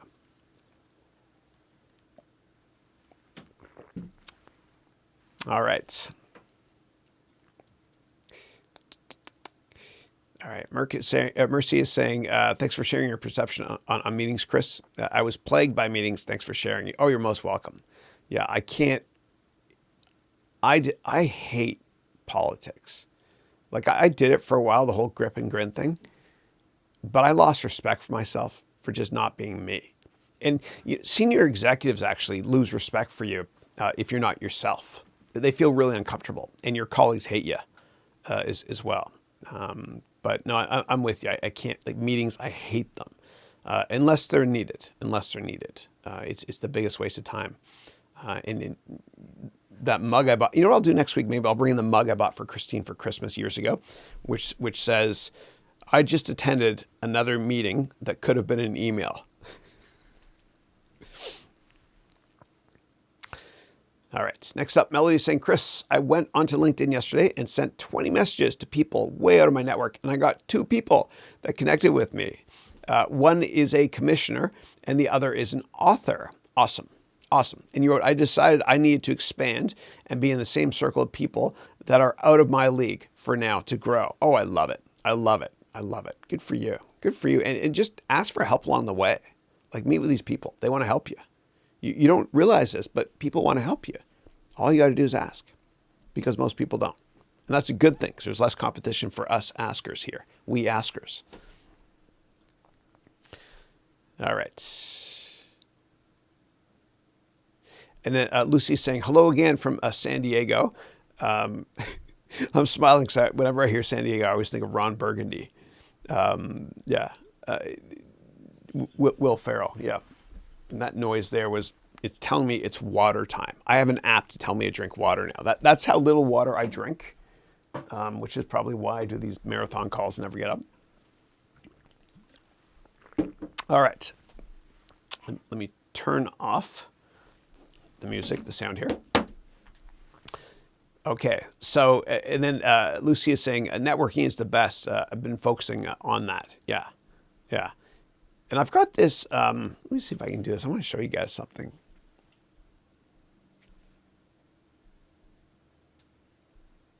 So I've got a video here on networking. And let me share it with you. And this video is, it's a couple minutes. And while I do that, I got to run upstairs and get a real coffee. Well, real coffee is Tim Hortons. We don't have that here. But anyway, here we go. I don't think you need an education from a great university to get what you want in life. I think it all comes down to networking. You want more proof? Sir Richard Branson, Bill Gates, Steve Jobs, these people didn't have degrees.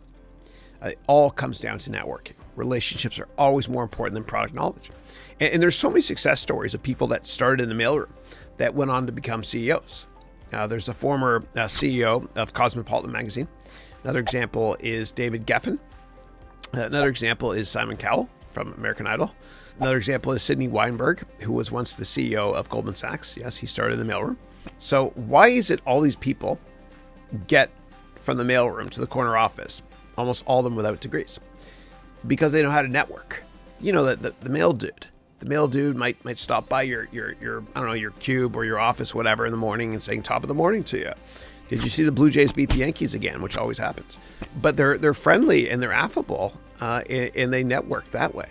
They're just social, and that's why in almost every situation when I used to teach in universities during the evenings, my students with the top grades would never get the best jobs or be the most successful. It was the ones that were kind of social.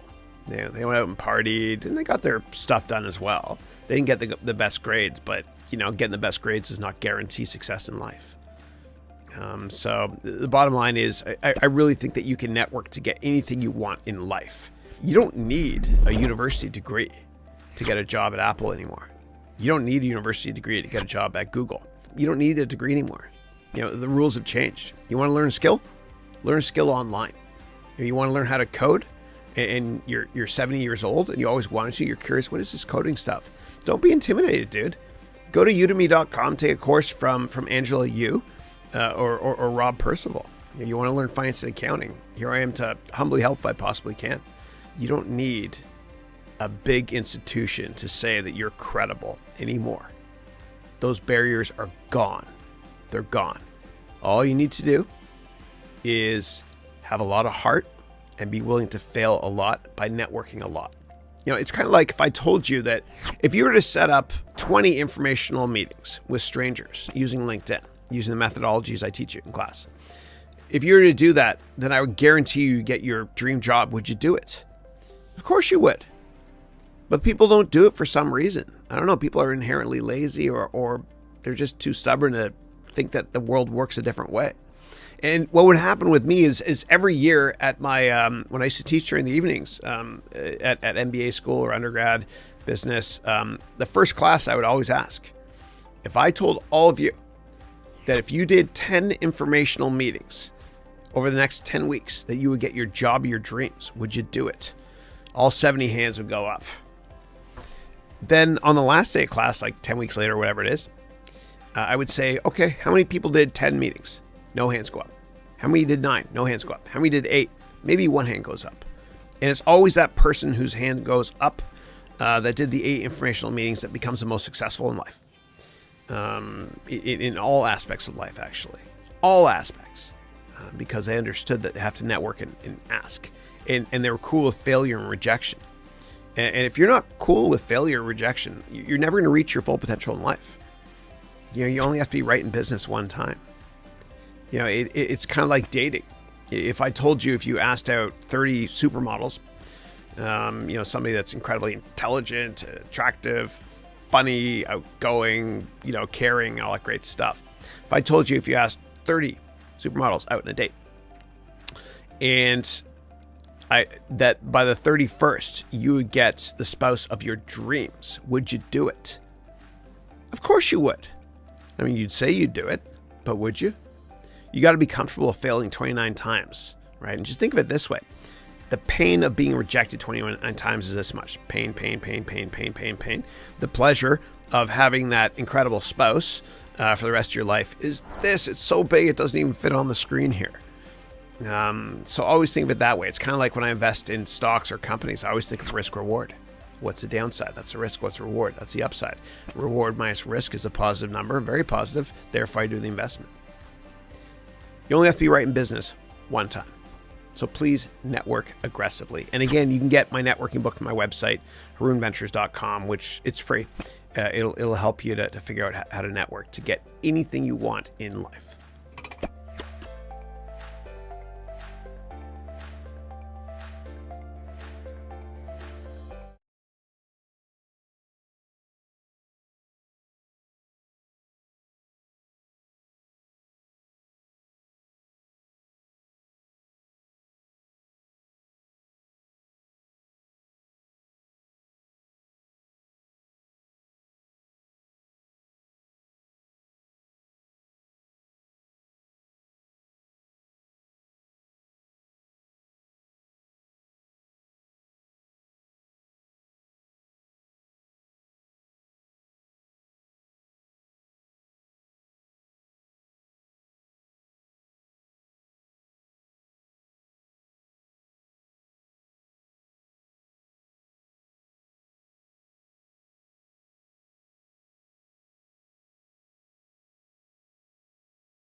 All right, I'm back. Thank you for your patience there. I just went upstairs and got a coffee. That's the first time I've ever done that, dude.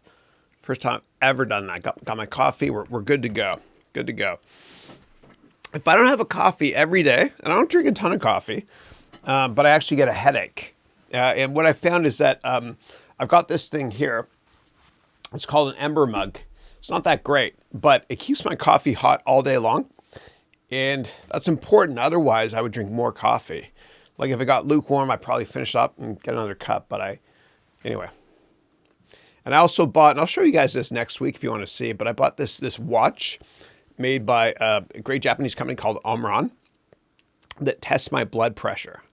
And so it does, it basically what happens is it's a bit bigger than a normal watch, and it will actually expand a bit as well, like push air. Yeah, it's got little bags of air, tiny, but it works out well for my blood pressure. And for those of you that have any family members that are older than you, any family members that have any health issues at all, there's a good chance you might get that. And you got to kind of nip it in the bud. So for me, for example, I have very high cholesterol, even though I eat very, very healthy. It's just genetic. Thanks, Dad. It's just, I'm joking, sort of. It's just genetic. And so I tried everything with my diet. I changed everything, didn't work. I tried this product called red rice yeast to try to nip it in the bud. But I have to take now this, it's like Lipitor, but a little bit more benign. It's called simvastatin. I take 10 milligrams a day. Just keep my cholesterol down. And you guys got to get your cholesterol checked. I don't care how young you are. Because if you don't, what happens is this. Cholesterol basically means stuff in your blood vessels. And when there's too much stuff in your blood vessels, then blood can't get to your heart. It clogs it, sort of. So anyway, get a blood test you guys can and just see if you have high cholesterol. Yeah, I think it's important. All right. Oh, and then Melody is saying, something I did was I researched that person over LinkedIn, looked up an article they wrote that I liked, and told them how much I liked their book or article. That's awesome. That's awesome. No, that's great. That's good. It's good. And also, Melody, I want you to write your own book too. How's your book going? How's it coming along? I think you can write it. Write your book. Write about your experiences teaching. Write about whatever you want. And I've got all the books from my students that I've written. The books some of my students have written in here. These are ones that are in my MBA degree program. And this guy here, this is crazy. His name is Juan David Campolargo, and he watched a lot of my courses. He's 16. So I read his book. I loved it. And I wrote a nice thing about it. It's on the back here. And the Chicago Tribune's also on the back here, saying that Juan David easily could be described as a Renaissance man. The guy's amazing. 16, and English is a second language. He's from Venezuela, very tough upbringing. He defied the odds, and he inspires me big time. Yeah. But if you want to write a book, just go to my website, download the free template. I don't ask for your email or anything. Go to harounventures.com/writebook, all lowercase. And Melody, I want you to commit today, and I say this because I love you. I want you to let me know today what day you're going to be done that book by. Because I want to profile it here, and how awesome would it be if you can bring it to meetings with potential customers, employers, whatever, investors, that sort of thing. So sort of putting you on the spot, but I do it because I care. Okay. Next up is Louise is saying, just thought I would say my boyfriend took your personal finance course and now he's bankrupt. No, I'm just kidding. I made that up. You wrote, Louise said, just thought I would say my boyfriend took your personal finance course and I've seen a huge change in his perspective. I'm a personal finance nerd and now we can talk about it in an educated way. Thank you. I appreciate that. And you're talking about the complete personal finance course. Yeah. And the trailer for that one I recorded in Prague and we actually rented a casino for that trailer in the morning. It's cheap to rent casinos in the mornings when no one's there.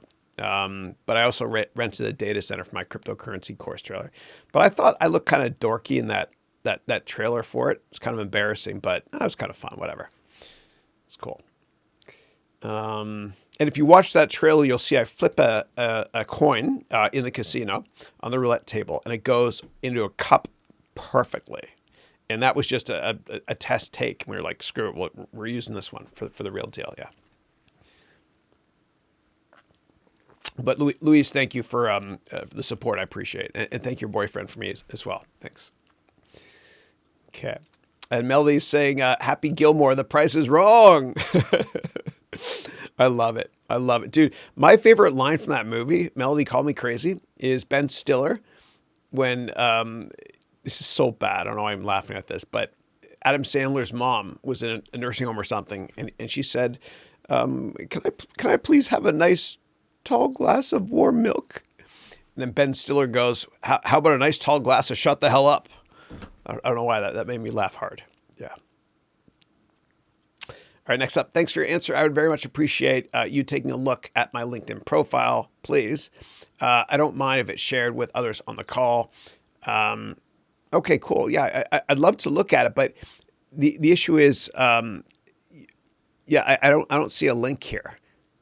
So what I'll do is you sent me this, and usually they don't let you send links here. And if you guys ever want to send a link, by the way, within YouTube here, because they block it for some idiotic reason, what you can do is just do whatever the company is .com, but it's spelled D-O-T instead of a dot. But let me just first of all share my screen here. Okay, hold on a second, and then I'm gonna let you watch me try to add another layer here. Wirecast was down this morning, but I figured out a backdoor.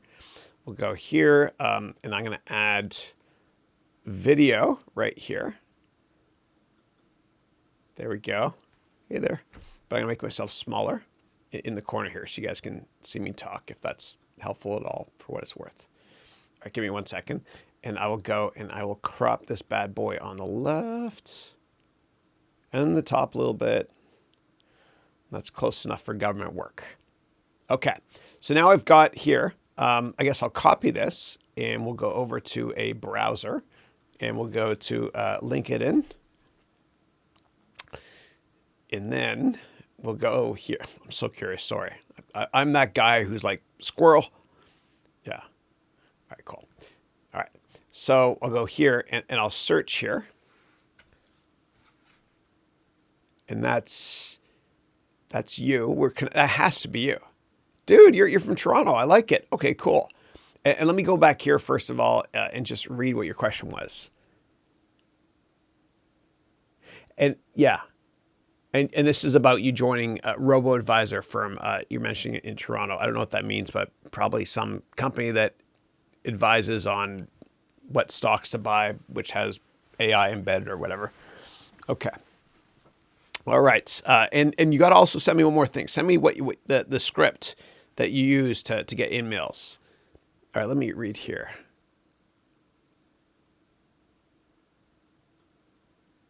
All right. I'm a fourth year. Let me see here. Okay, start here. Teaching assistant. Make sure you guys can see. Good. Yeah. Teaching assistant. University. Yeah. So I would change here your title. So what some people do is their titles are changed a bit to the extent that they show what they're interested in doing as well. And so let me show you here. And I'm going to type stuff here, but we're not going to search for stuff. Okay, watch this. So you can write aspiring wealth advisor.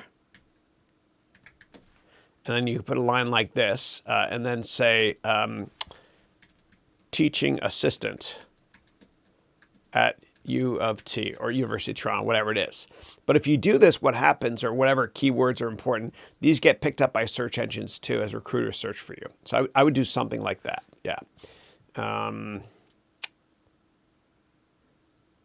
a fourth year student. And I would change this up a lot. So like take the, I would beef this up big time. So take the, and I have a more elaborate version that I teach people how to create the summary in my MBA degree program, which you're welcome to sign up for. But what I would do is go back to the complete job course and just watch the lessons on how to make a better summary, something much longer, something's more focused on what you're interested in, like wealth advisory or robo-advisor or whatever it is.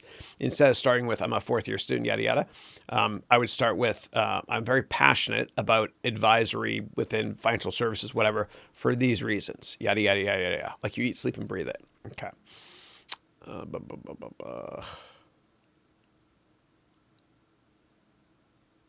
Yeah.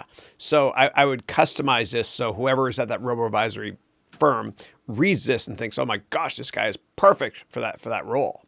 Okay, let me see here. All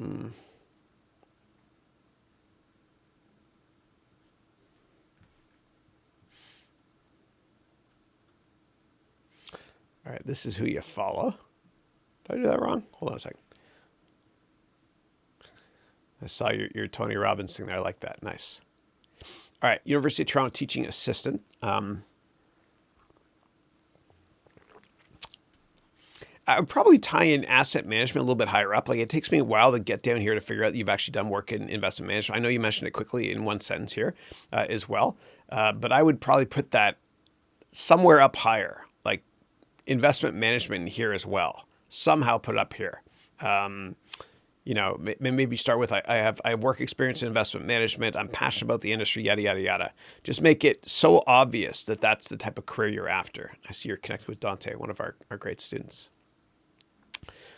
All right. And in your summary section as well, just make sure to mention why all this stuff is definitely applicable. Definitely applicable. And I'm trying to understand. You're a student, yet you wrote teaching assistant.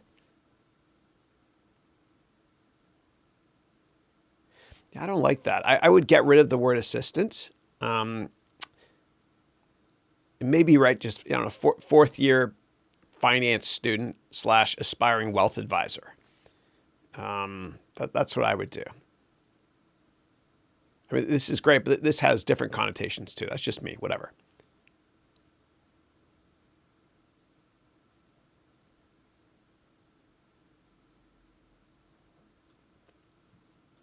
Yeah, and make sure that in your summary section, it's so obvious who you're trying to target. You got some good stuff down here as well. Yeah. All right. And because this is present tense, because this is what you're doing now, I'd make it just put some present tense stuff there as well.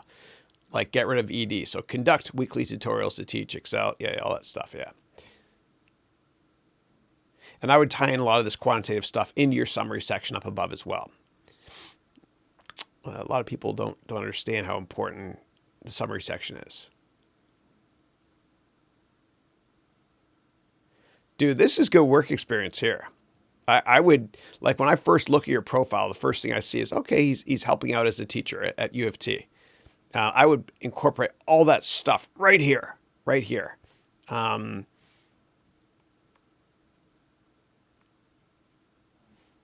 So funny. I used to have Hoop as one of my clients years ago. Yeah. Although Ontario Teachers, much bigger pension program. I remember them. Yeah. Damn, look at them grades. It's good, dude.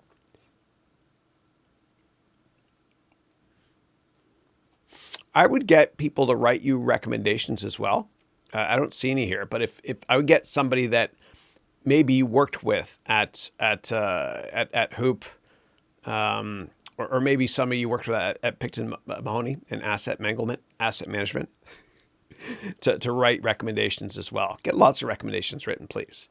I tell my MBA students that if you don't have work experience, get at least 5. If you do have some work experience, make it 10. If you have more than 10 years work experience, make it 15. And get a lot more people to, help out with those.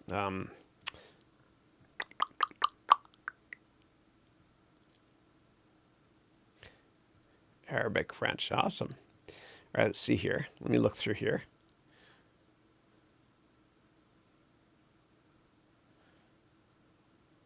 Yeah, he's leaving, huh?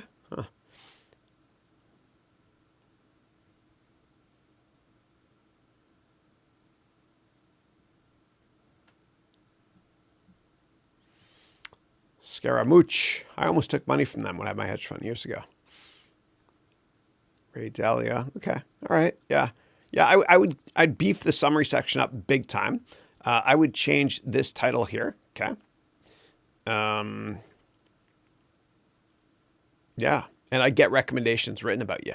Definitely. And you got a lot of great experience. Get somebody to write recommendations for you if you can.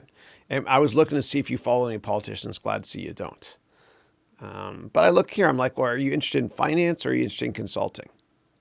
Whatever. Looks good though, man.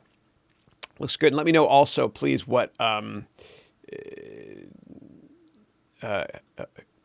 let me know also what your what your LinkedIn email is. I was fumbling for words there, and what my dad usually does, and a lot of Arabic people. My dad's Arabic, Egyptian. When they're not sure what to say, they say Ella, Ella, or they'll say Yani, Yani. Habibi, your LinkedIn profile's great. How's that? We're good? All right.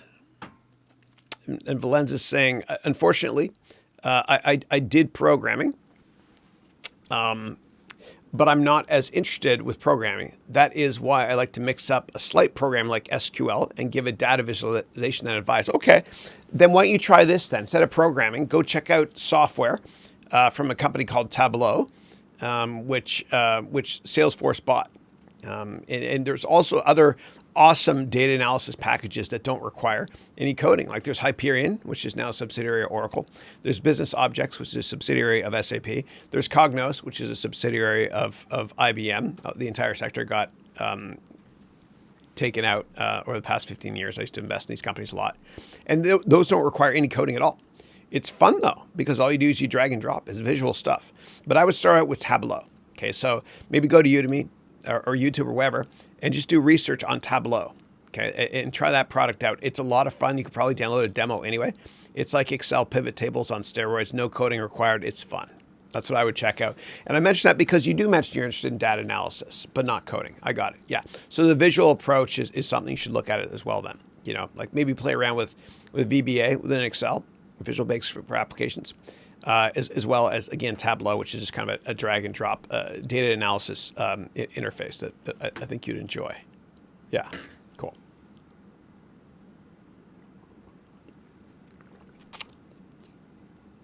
Okay, next up is Kundan is saying, sir, please check out Foreign Exchange Maverick Thinkers on YouTube. He makes cool videos on finance challenge, the system, and big banks. Okay, let's do that together. So I'm gonna go check it out. Hold on a second. So I'm gonna go here, and I'll probably end up bookmarking it and check it out later. But let's go here to YouTube. It's fine. Here it is here. Foreign Exchange Market Thinkers. Okay.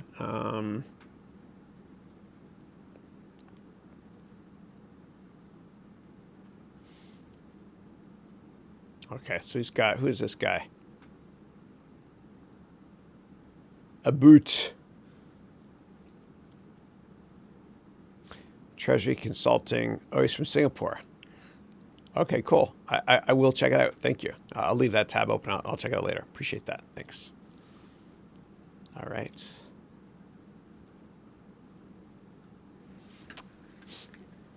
Okay. And Mercy, who's one of my awesome MBA degree program students from Victoria, British Columbia, is saying, Chris, I'm actually enjoying learning finance and accounting. That's awesome. Thank you. It's music to my ears. And this seems like a new aspect of me that's being created right here in real time. I'm so grateful to you. Oh, thank you. It's a huge confidence booster, but my pleasure. It's fun. Isn't it fun? Like, we're having fun with this. And my students have challenged me so much this year too, in the MBA degree program, in a good way, asking how I approach teaching different topics like accounts receivable, et cetera. Rose has asked a lot of great questions. Everybody has. It's been great. Thank you. And we're just getting started. You're going to love it. And yesterday's class or Tuesday's class was I know it was a little bit complicated. And I threw you all in the deep end of the pool when it came to modeling, especially calculating terminal value and DCF there. But that's okay, because on Monday, I'm going to provide you all with a template, which is so awesome.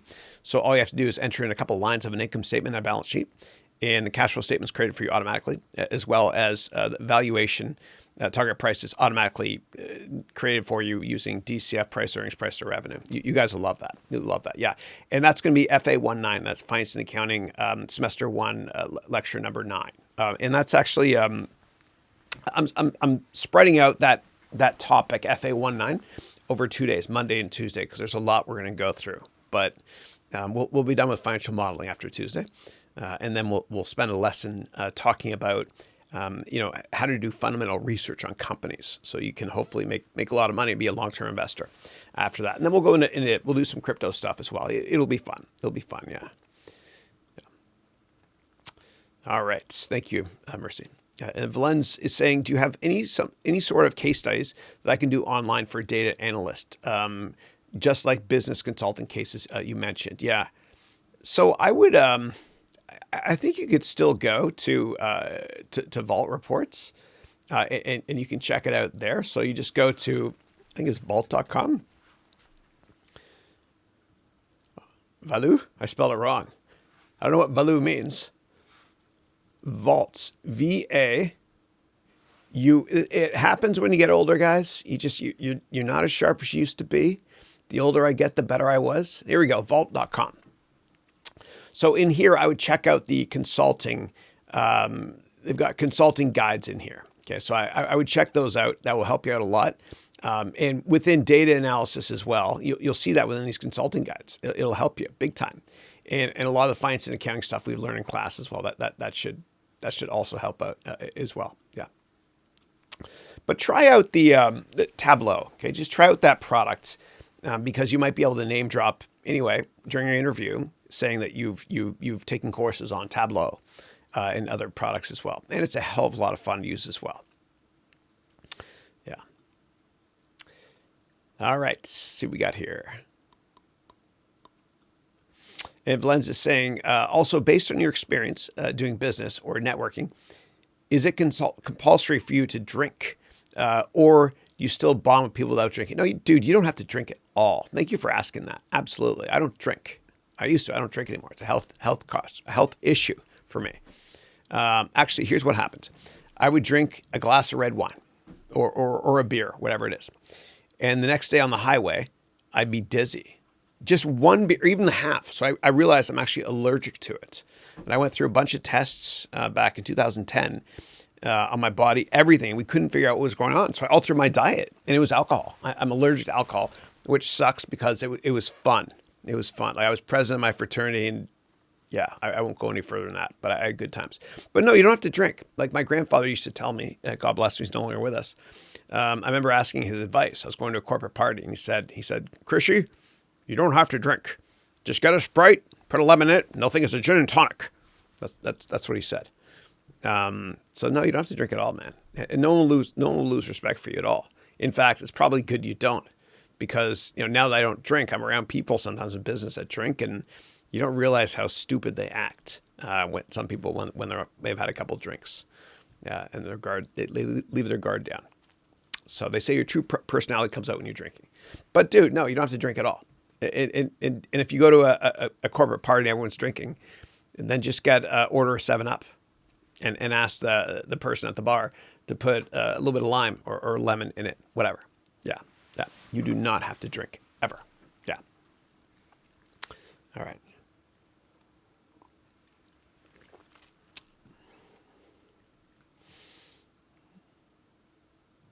Oh, you wrote, okay, you wrote you don't enjoy drinking. I'm with you, man. I'm with you.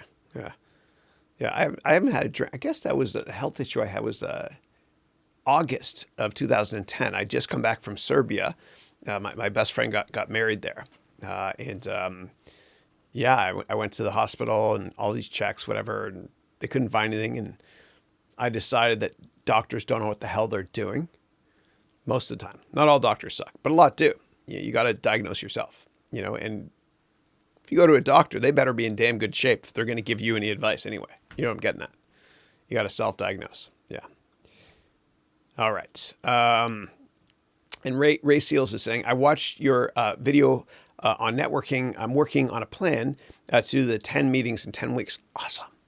Is it best to email or call to get those meetings set up? So take my complete job course, because that will teach you how to do it all using LinkedIn.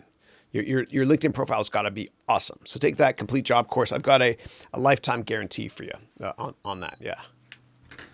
All right. And I bought this new Mac, and it's quiet. And I bought a couple of high-end servers, and they're quiet, but I'm such an idiot. I didn't research to see if they give off heat.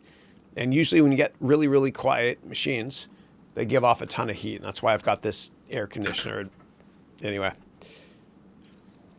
let's see here. Jeffrey is saying, it makes sense that you'd be leaving money on the table. But let's say you create 100,000 shares after that initial round and ask for $1 million valuation. Couldn't you make money then? Yeah, but you'd be giving shares away to them. Like yeah, if you don't mind, Jeffrey, and I know you mentioned that the $10 million example. Provide me with a little bit more detail on this, because when you create shares, you dilute yourself and everybody else. But just provide me with a little bit more detail, and I'll be able to walk you through the logic of it. Yeah. But the use of proceeds is never for you to make a lot of money. I mean, you can pay yourself a salary from the money you raise. Absolutely. But you can't sell your own stake and get money for it, so to speak. I mean, you might be able to, but people won't. Yeah, I don't think they'd be happy with that. People saying, how much will the coronavirus affect the Chinese economy? So I'm thinking in terms of the world economy at this point. There's an annual event in the mobile sector, every year in Barcelona, which it's like the Oscars, kind of for mobile phones. I mean, they don't really give out awards, but there's this new technologies they talk about. And Sony announced they weren't going, and Amazon announced they weren't going because of the coronavirus. Barcelona, I know. And so what happened was the whole conference is canceled this year. That's a big deal. That's a big deal because it's a very well-respected conference. That's just like saying Comdex is canceled, or the Grammys or the Oscars, whatever. So I think it's more of an issue on the world now. And God willing, this would, this will all pass soon. And I read some reports that things are starting to get slightly better. And then the New York Times, I saw a headline late last night before I went to bed saying that maybe not. I don't know. But I do know that China has strength in numbers, and they move quickly. Like, I remember when SARS was a big deal in 2003. I remember the Chinese government, they don't mess around. They built a 5,000-room hospital in less than 1 week back in 2000. They don't mess around. So I'm more optimistic than others. I am. But it's definitely going to have an impact on all multinationals this quarter now. And you're going to see that on all earnings calls. People are going to be asking, quarterly earnings calls, how should the analysts will be asking, how should we think about the impact of the coronavirus on your business? And it becomes self-fulfilling. And it's going to impact any company that does business globally. If you're just a domestic focused company, anywhere outside of Asia, it's probably not going to affect you right now very much. But if you're a multinational corporation, it's going to affect you somehow. It will. Yeah. Less business will get done. And I probably expect to see some companies pre-announcing negatively and missing earnings, big multinationals. But God willing, that just becomes deferred revenue, or it was revenue that is deferred to the next quarter, and then they can close it then, so to speak. But no, it is having an impact on China. And China's got, if the growth rate slows significantly in China, it can be disastrous from a civil unrest perspective. The biggest crisis China's going to have is civil unrest in the future, and food crisis, feeding all the people that move in the middle class. I've done a lot of research on that. But I think what we saw in Tiananmen Square could be the tip of the iceberg if growth slows too much in China, right? So it's, transitioning from communism to capitalism, it's a double-edged sword. You have to grow, and if you don't grow, politicians get replaced, and companies, the board replaces management teams. And the Chinese government is smart. As much as I despise communism, there's a saying that Chinese communists are the best capitalists. And they're smart that they're moving from communism slowly to capitalism, very slowly. Because I think I'm definitely a capitalist, please. But I think if you move from communism to capitalism overnight, it's Russia. It's not manageable growth. So they're doing it properly, but they still have control on the economy for now. And it's unfortunate to see what's happening in Hong Kong as well. It's just a perfect storm for them. Obviously, I'm on the side of the people in Hong Kong, but yeah, this will definitely impact China. This quarter this year, obviously, yeah. And I was explaining to my kids, and my kids were the questions they asked. I said, "Dad, it's terrible. People are dying, but if you take the number of people that have passed away and you divide it by the total population, it's not. I mean, it's sad, but it's like the way the media is talking about it, you'd think it'd be, millions of people." And I was explaining that the issue is that they look at the rate of growth of the spreading of this disease and the fact that there's no cure. Yeah. So anyway, tough situation. Yeah. All right. Mercy saying, Chris, I love coffee. Just one in the morning. I think I was born with a case of morning coffee deficiency. That's awesome. And my cousin works for Kicking Horse, I think, over in Alberta, or is it BC? I can't remember. Yeah. Good. Melody is starting her book tonight. That's what I want to hear. Good. Excellent. And you have to give us a deadline date too, because when you set a deadline date, then I can ask you about it. I won't be a pain in the neck, but I will ask you, only because I care. Gregory is saying, "Hi, Chris, hope you're doing great. I always have a smile on my face when I see your name, Gregory, because I think of the TV show Succession with that British actor who has an American accent in the show, like all Brits do. His name is Gregory, and he is hysterical. That's the best show on TV, Succession. And I don't know, Macaulay Culkin's brother, Kieran Culkin, I think his name is, he actually got nominated for like best supporting actor in a comedy, and he's great. Yeah. And Ferris Bueller's, that guy, Cameron, remember from Ferris Bueller? He's in that as well. Yeah. All right, Melody is saying, dude, this is so funny you're mentioning the book. Last night, it was like 10 p.m. and I thought, Chris is going to ask me this. Dude, the Lord works in mysterious ways. I'm just kidding. But I did pray for you in church. I was up in the altar and I was doing the first reading and second reading. It was communion time, and I prayed for you and your family, and glad to hear that everything's working out for you and you got the job. Mazel tov. All right, next up, Hari is saying, Chris, I'm a huge fan of you. Thank you. I appreciate it. And you wrote, you go through all my videos, even when you're on a busy schedule. I'm in love with your contents, as that motivates me to pursue my dreams. Networking tips of yours are wow. Thank you. I appreciate that, Hari. God bless you. I'm very, very humbled to hear that. And this is fun. And when one teaches, two learn. Hey, Juan David on the call. Whenever I see Juan, where the hell is that book? Yeah. Juan David. Every time I see you, I gotta show the world this book, because what you've done. The guy's 16. It's unbelievable. And he had the Chicago Tribune write something awesome about this book, saying you're a Renaissance man, dude. When you apply to Stanford or your backup school of Harvard, whatever it is, make sure to mention that quote. The Tribune is saying you could easily be described as a Renaissance man, and start your essay with that, okay? And include this when you get your interview, and also send it in with your application, even if they say you can't do it. Yeah. And somebody that worked on my team named Lei Chen, when I was at Goldman, she did that. She wrote a book, which is awesome. She's from China. It's called The Girl Who Conquered Wall Street or something. And she included it with her application, got into every business school. Yeah.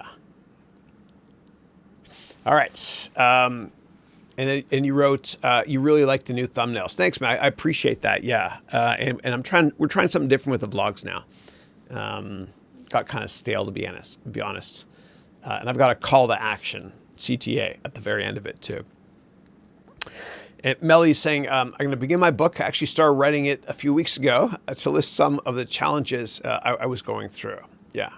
Well, I can't wait to read it. I'm going to read it cover to cover and profile it here on the air for all three of my viewers. Yeah. Thank you. And then Greg wrote, Tableau is great software. I love Tableau. And I met with Christian Tableau before. So he's the founder of Tableau.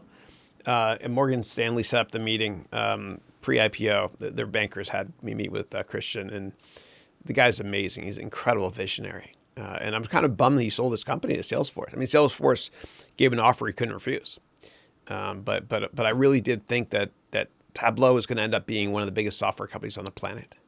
And what Christian Tableau showed me was back in 2012, he had this old Dell laptop. And he said, watch this.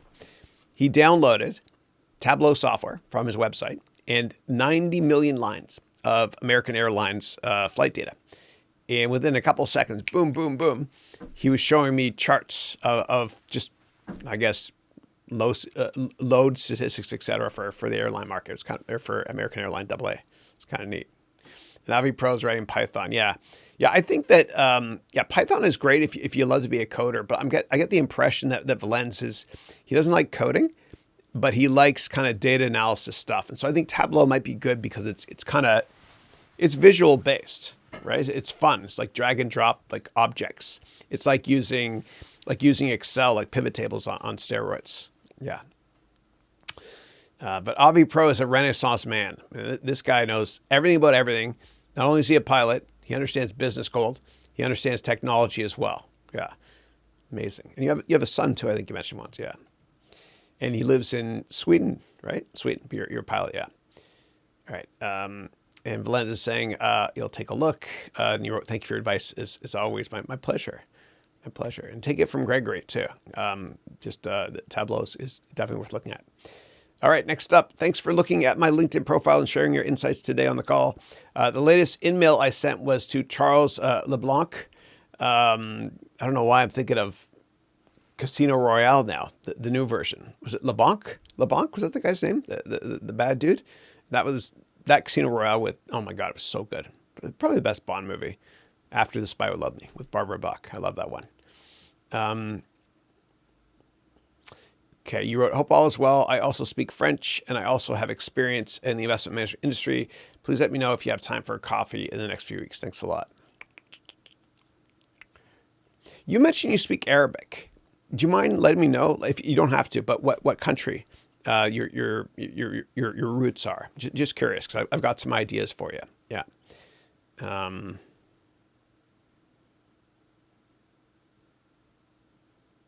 Yeah, so what I recommend doing is make the changes to the summary section of your LinkedIn profile. Get people to write recommendations on LinkedIn. This is just me, and please take it with a grain of salt, and I could be wrong, but instead of assistant in the title, I would change that up to something else, like investment management / whatever it might be you're interested in. And make sure that your summary section, your LinkedIn profile is really beefed up, so that whenever somebody reads it, they know right away, oh my gosh, this guy was meant to be doing asset management. That's what I recommend. Yeah. And then try again. If that doesn't work, let me know, please. And if that doesn't work, then get a refund, please. But we're going to make it work. I give my word. Okay. Edwin is saying, hi, Chris, hope all is well. If I'm applying for a job that just requires me to submit a resume, should I still go out of my way to submit a cover letter or a more personal message along with my resume? Yeah. I think a better way than doing that is to actually network as much as you can using the network topics or stuff I talk about in my book, my free book, and try to get informational meetings with people that work at those companies. Okay. Because if you see a job opening online, you just throw in your resume, you're one of 1,000 people and the odds aren't good. And usually the person that gets the job quite often is the one that knows somebody in that company anyway. So I think it's important for you to try to use LinkedIn to get one-on-one meetings with people that work at that company and network from that angle as well. Yeah. Yeah. And I usually don't the cover letter thing unless they ask. Yeah. And if they do ask, just in the complete job course, you can check out the details how to do it. And then my MBA degree program, we take it to the next level as well. Yeah.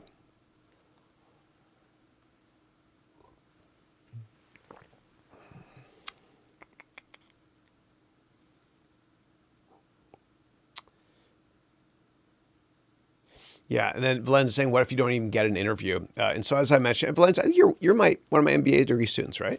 So, rewatch the personal growth lectures on networking, and get meetings that way.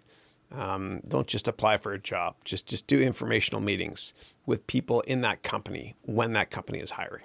Yeah, yeah. And if you have problems getting informational meetings, let me know, please. Yeah. Oh, good, awesome. Melody is saying April 1st, and you wrote, that is no joke. Excellent. I like it. We won't make a fool of me on that day. April 1st, everybody remember that. I love it. I love it. Okay, so Melody's going to get her book done by April 1st, and you can't send it to me. The rule is I have to go on Amazon and order it, and then I'll put you along with your other buddies there, the other people that have already submitted or published their books, yeah, which started with Phil Germany II. Yeah. Awesome. Awesome. I will remember that. Thank you. All right, cool. Vipul is saying, I've not seen any bigger dosa fan than you. Dude, for those of you that have not tried dosa, like, you guys aren't living. Like, it's the best food you'll ever eat in your life. And it's South Indian food, I think. And I have no idea why. Like, whenever I go to an Indian restaurant, I've been to lots of them, they have tandoori chicken, naan bread, and lots of tikka masala, a lot of amazing stuff. Lassi as well, good stuff. But I'd never see dosa. And dosa is the best food. Like when I was in Mumbai, as well as Delhi, I remember eating at Punjabi Grill at the airport. Great chain. Dosa. It's the best food you'll ever eat. It's kind of like, for those of you who have tried Krispy Kreme fresh out of the oven. Remember the first time you tried it? That's what a dosa is. It's the best food ever. It's like gnocchi, but a billion times better than gnocchi. Sorry, Italians. It's true. Yeah, it's awesome. I'm a big fan.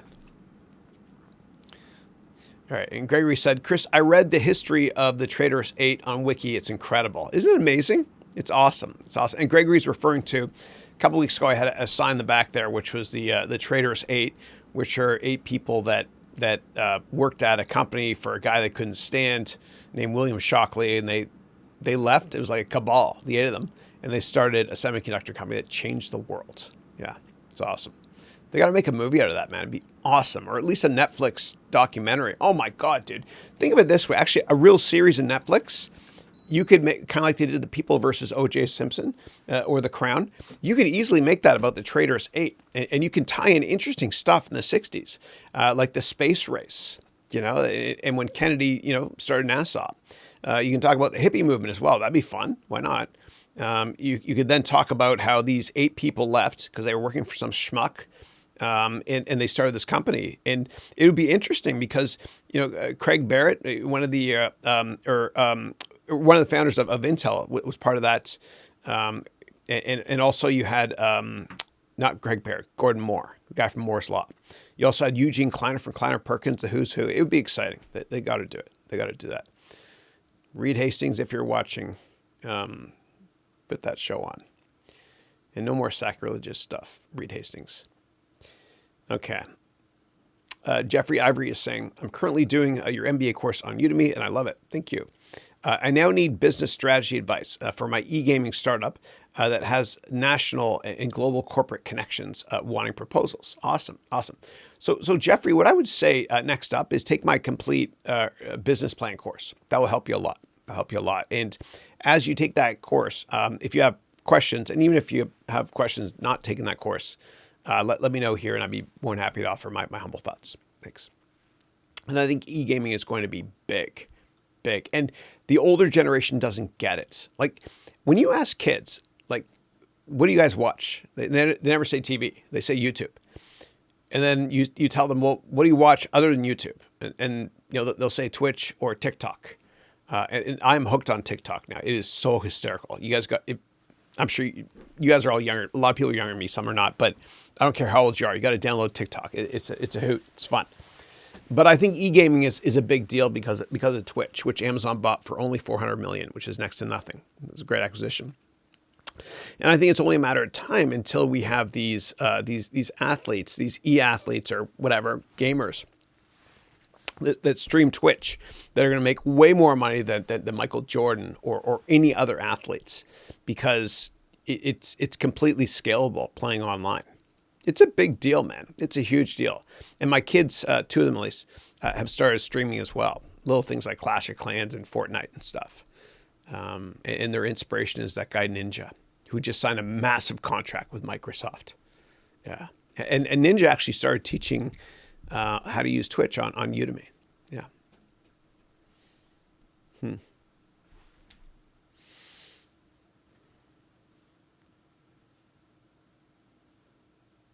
Oh, cool. Okay, so you're born and raised in Algeria. Okay, great. Thanks for sharing that. So what I would do is maybe try that angle as well.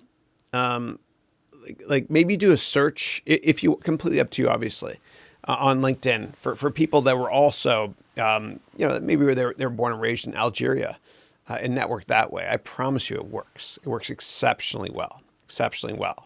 And if you don't believe me, then close your eyes right now. Close your eyes. Imagine 20 years from now, when you're 20 years more successful than you are today. This person reaches out to you over LinkedIn who's 20 years younger, who's from the same hometown as you're from in Algeria, and they now live in Toronto.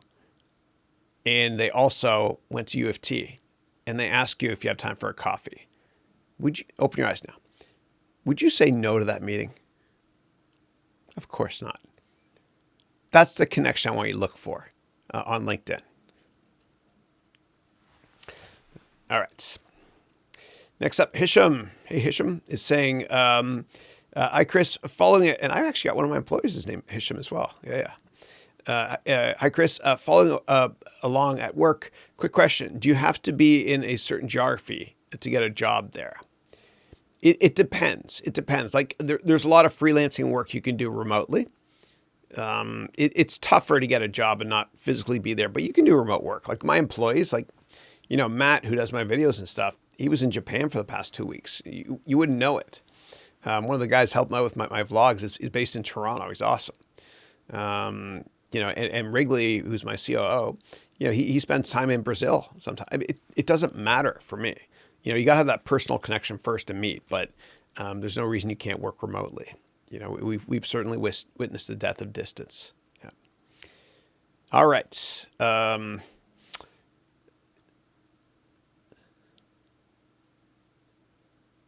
Yeah.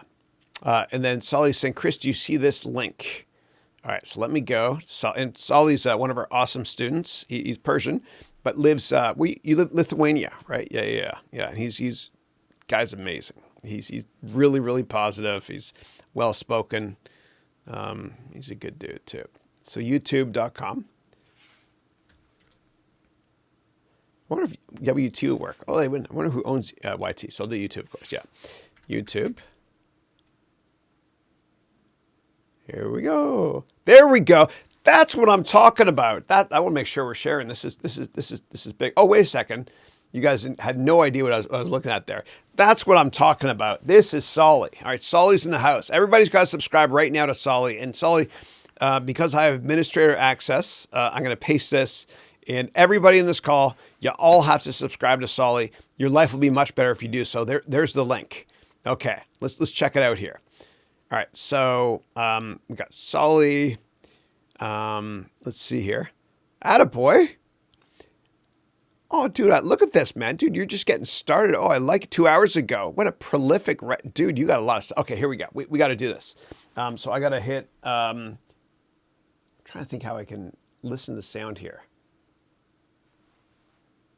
I think we can watch it. It might echo, though. Let me try. Hold on. Hello, guys. Dude, that quality is awesome. It looks 4K, even though it says HD there. Hold on a second. Let me switch over here and make sure that the volume is still working. We're good. Okay, and then what I want to do is I want to change over to this speaker here. And I've got this new Bose speaker, but for some stupid reason, it's not working. Let's see here. This might work. Hold on. Hold on.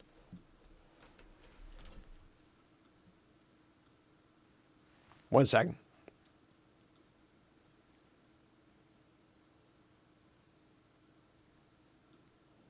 there was a moment in All right. my life that This is 10 cents made me to return the goods. Solly, it's killing me because I can't get this speaker to work. I can only get that one there, so it's not loud enough. That I wanted to get. So remind me next week, and I'll put it on, because no one will be able to hear it. It's my technology issue as usual, not your issue at all. Sorry about that, but I will fix this because I want to play this. I want to play it for the MBA students too during class.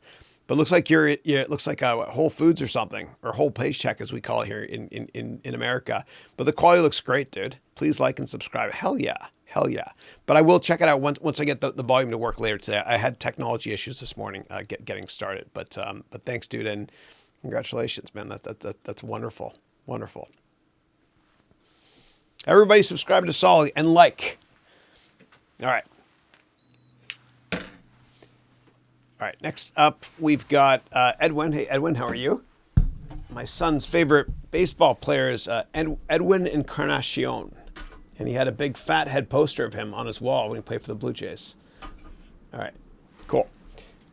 All right, so Edwin is saying, thank you for your feedback, Chris. I just downloaded your networking book. Awesome, awesome, thank you. Asamina is saying, just landed. I will watch it later. I was thinking of writing an aviation book. Oh, cool, for fun. But it might be small. Also, tzatziki on everything. Dude, hell yeah. Tzatziki is the best. Like, is it hummus? Like, all us Arabic people here, myself included, like, we think hummus is the bomb. Hummus is nothing compared to tzatziki. And if anybody's watching from Montreal, I want you to go to get a bagel from Erhova, a St. Theodore bagel, and then go across the street to Erhova, which is a great Greek restaurant, and dip it in the tzatziki. It's paradise. It's heaven. It's heaven. Yeah. All right, cool. Melody's saying, yay, thanks, Chris. I feel like you've helped me so much. Oh, my pleasure. And you wrote, I pray that I can be so giving like you. No, thank you. I started reading a book you recommended, Give and Take, and it is so good. It's awesome, man. Isn't it great? I love it. I love it. Thank you. Okay, Asamina is writing, gotta run again. Just dropping by to sprinkle some love on everyone. Right back at you. Thank you. And have a great flight. Okay. And then Mercy is saying, I texted, Asamina about Jennifer Aniston. She just landed and text back saying other Greek people, Zach, John Stamos, and Tom Hanks' wife too. Oh, wow, Rita. She's Greek. I didn't know that. Dude, that's why Tom Hanks' wife made the movie My Big Fat Greek Wedding. That was her movie. Now it makes sense. And that was a huge success. Yeah. Very cool. Very cool. That makes sense now. Yeah. And I just saw Tom Hanks in the new Fred Rogers movie, Won't You Be My Neighbor, or whatever it's called, and broke my heart that he didn't win Best Supporting Actor. Like Brad Pitt, he's fine there. Everything I saw that the movie he got best supporting actor for, Once Upon a Time in Hollywood, but his acting was not as great as Tom Hanks. Tom Hanks was great in that movie, and God bless Fred Rogers. Yeah, won't you be my neighbor? And then and if I missed anybody in the middle, let me know. But we got Melody is saying, I have a personal goal to finish the course by May 1st. Good. It's taken me a while because I'm just beginning the videos. I decided I'm overthinking things sometimes with these videos. It's so true. And I'm creating an additional resource with this, so people that cannot print out the resource can just do the reading on the computer. Oh, awesome. Yeah, it's when you do social media or you make online courses, you got to be comfortable with not being perfect. Like there's going to be issues, right? Like I'm certainly far from perfect when it comes to my online stuff, but just get it out there and be consistent. Yeah. And don't try to be perfect. Otherwise the product will never get out. It's kind of like when, for those of you that are programmers in this call, when you're coding and you're having issues with a deadline, just keep in mind that the last 5% of any project, when you're programming or whatever, takes 50% of the time. And so all the nice to haves, the bells and whistles, throw them away. Just do the need to haves. Now, when it comes to making videos online or social media stuff, just it doesn't have to be perfect. Just get it out there. Yeah. All right. And Envar is saying, greetings from Toronto, Chris. Hello, my people, Canada. Excellent. Good to see you. I'm a 905er from Mississauga. And I saw we had somebody from Scarborough on today as well, who's also 905er. So Mississauga and Scarborough, for those of you who aren't familiar with it, are two places just outside of Toronto. And they tease us a lot, Torontonians, for being from Scarborough and Mississauga. They call it the S&M crowd, Scarborough, Mississauga, or they call us the 905ers. Kind of like in New York City, you guys will call people that come into the bars at a certain time that dress a certain way, the B&T crowd, the Bridge and Tunnel crowd. They dress like the 905ers, like me. I don't know what that means. Okay. All right. Next up, we've got... Yeah. Oh, so Envar is saying, in your videos, you were talking about... I have to read it in Canadian because you're from Toronto like me. In your videos, you were talking about bulletproof coffee as one of your biohacks. I saw it in the Shoppers Drug Mart the other day. What's your recipe? Yeah. So I would say when it comes to bulletproof coffee, and for those of you who aren't familiar with it, it's a West Coast-based Canadian company that and they make this product, and I've been drinking it every day without exception since 2015. And I feel like Bradley Cooper, minus the good looks, in the movie Limitless, when he takes that drug and he's able to be incredibly creative. But the way it works is this, and I caution everybody, like talk to a nutritionist and all that stuff first, or your doctor, because it can actually hurt your stomach a little bit. No long-term effects, I don't think. But here's what it is. So for hundreds of years, before bulletproof coffee was invented, people have been drinking, putting butter in their coffee, right? It just tastes like there's milk in it. It's actually pretty good. And people have found over the past couple hundred years that if you biohack and put butter in your coffee in the morning, for some reason, your cognitive abilities improve. You can think more clearly and speak gooder and stuff.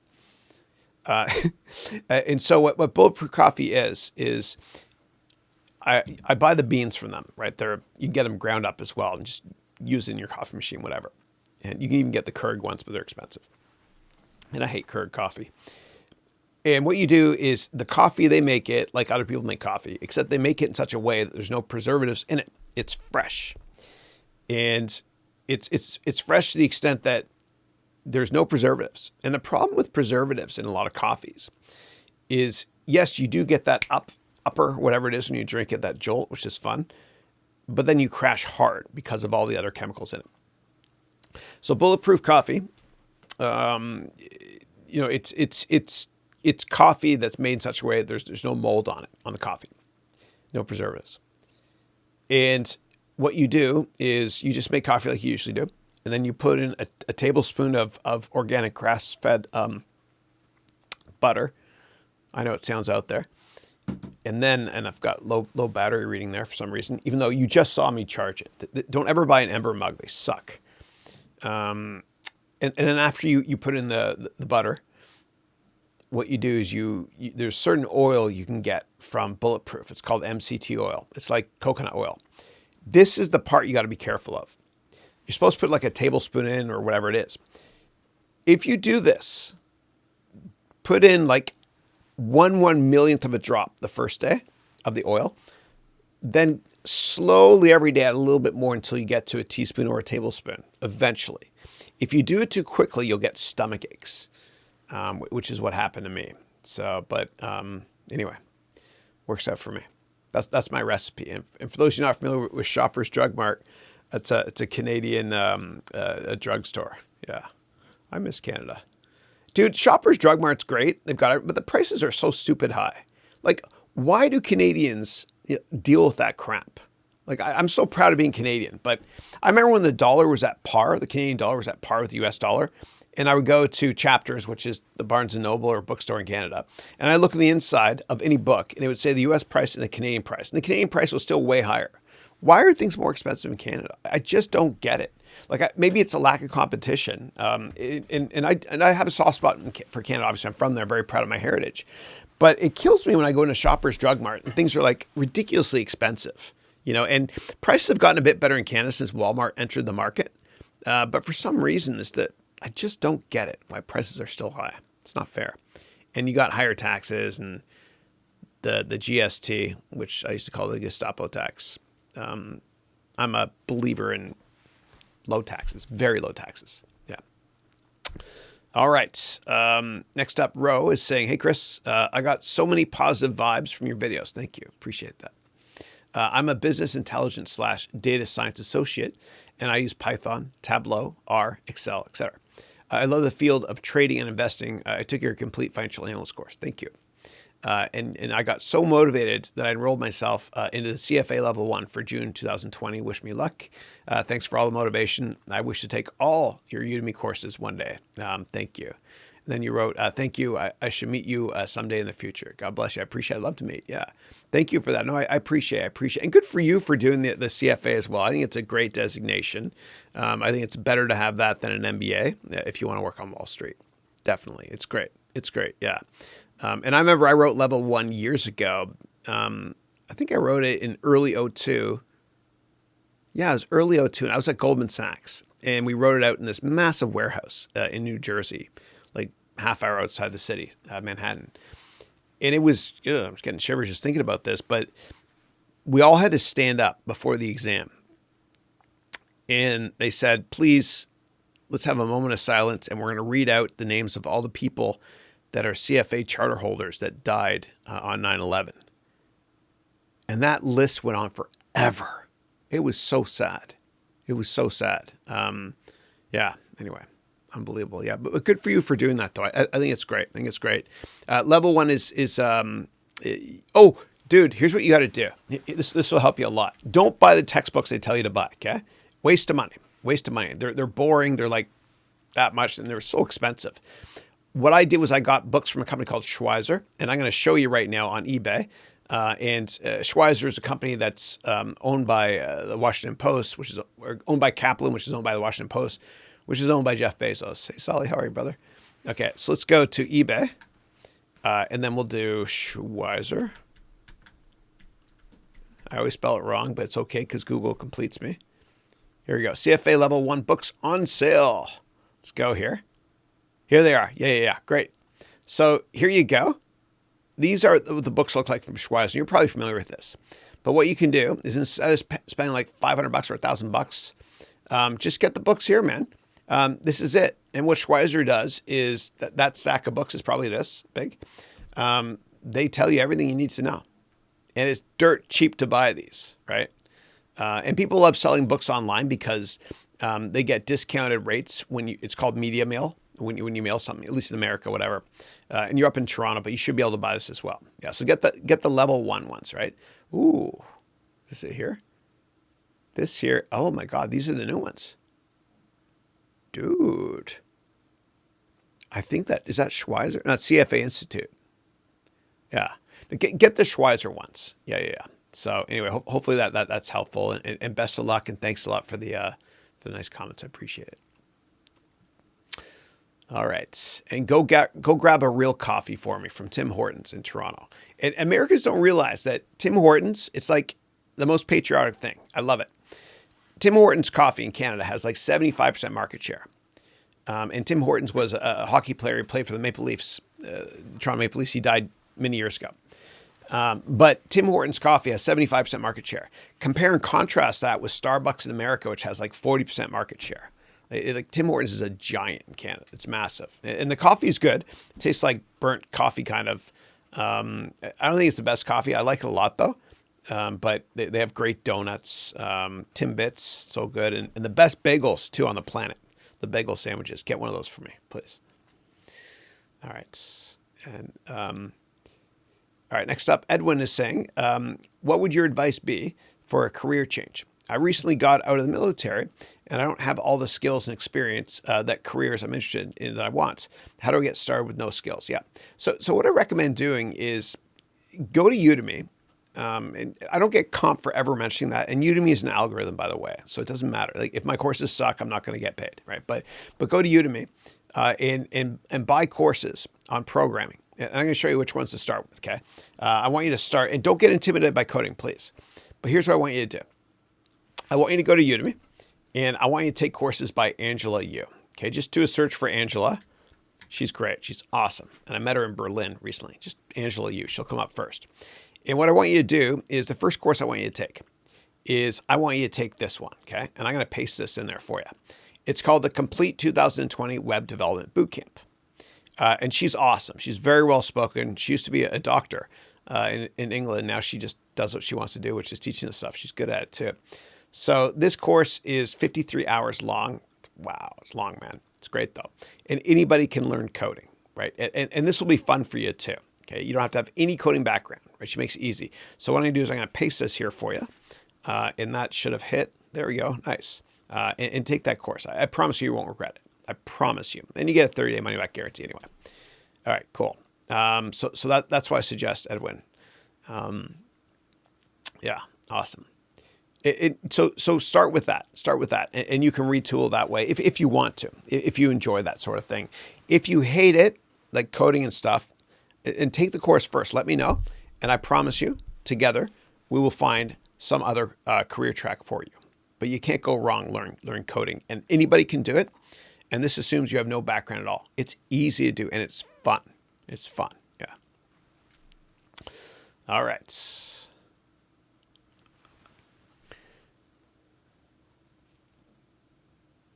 Hold on one second, guys.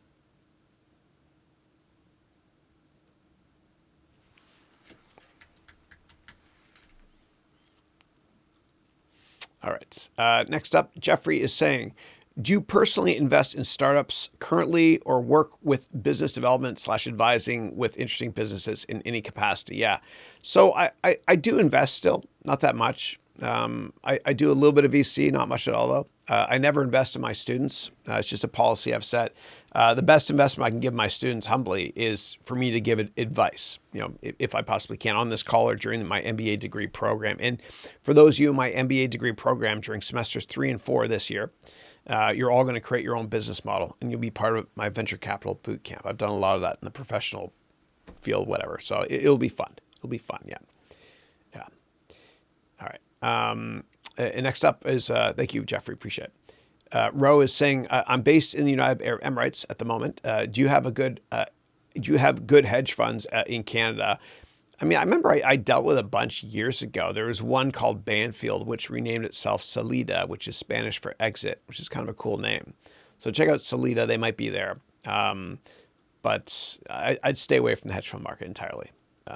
Most hedge funds underperform. Yeah. I would buy ETFs only, not mutual funds, ETFs. All right. Yeah, Solly, I'm so sorry, man. I don't have the speaker working. I have to get up and make it work for our MBA degree call anyway, coming at 11:15 or 11. Is it 11:15? I think it's 11:15 the call. Yeah. So I'm gonna have to wrap up this call really soon. I'm so sorry, everybody. If you're my MBA students, then just copy and paste your questions into the MBA office hours. We have 11:15, and if you have one-on-ones, then great. You can ask me one-on-one. And if you're not. Otherwise, I'm so sorry, but just whoever's not MBA student, whatever, I'm not trying to hard sell anything here, but just copy your questions and ask me next week. I'll try and go through as much as I can, though. Okay. So look at the support you're getting, Solly. You got from Greg. You've got it. You got Melody in the house. You got Eric. Dude, everyone. This is awesome. Awesome. Awesome.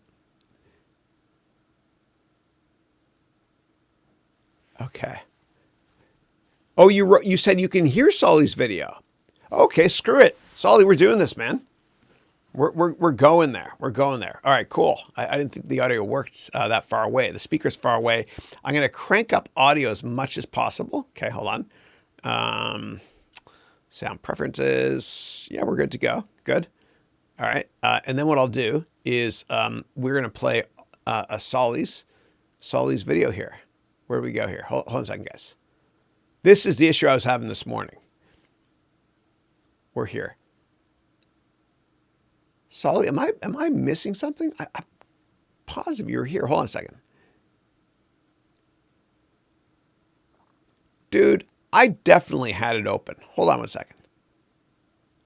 All right, Solly, hold on. I'm going to go and copy that link again. unless it's still in the clipboard. Nope. All right, hold on a second. Find Solly. Hold on a second, guys.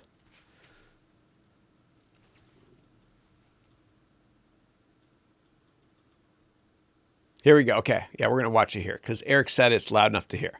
I got it here. All right. All right, let's do this here. And I will let you guys actually see it full screen. Let me get rid of my annoying mug here. Hold on a second. Go here. Get rid of Chris. Good. And I'll crank up the volume. And Solly has got the stage. YouTube.com/ Here we go. All right. Hopefully you guys can hear us. I'm going to crank it way, way up. And I'm going to go full quality. Hopefully it's not... look at it. Solly, dude, you just increased by 6 subscribers right there. That is awesome. Awesome. Hello, guys. I'm in the shop. There's a story that I wanted to share with you. As you see, the price for these 2 products is just 10 cents. However, there was a moment in my life that this 10 cents made me to return the goods that I wanted to get, and when I wanted to pay the cashier, I didn't have that amount of money. And it sometimes just come to my mind when I come to buy these stuff, watermelon, and it's kind of reminding me that, yeah, I should not forget to thank God for the skills. He just saw me that I have the potential to learn them, the company who hired me, also the opportunity that I have to earn money. So all of these things are very good things, and I'm so thankful for the God. I would like to ask you this question. What are the things that you just now have, and all of them seems normal? Are you thankful for them? Do you pay attention to the stuff that you have? The thing that helped me along the way was I decided to find work and pay attention to my spendings. So 10 cents doesn't make a big difference in my purchase list. I started to study personal finance. One very good book is The Richest Man in Babylon by George S. Clason.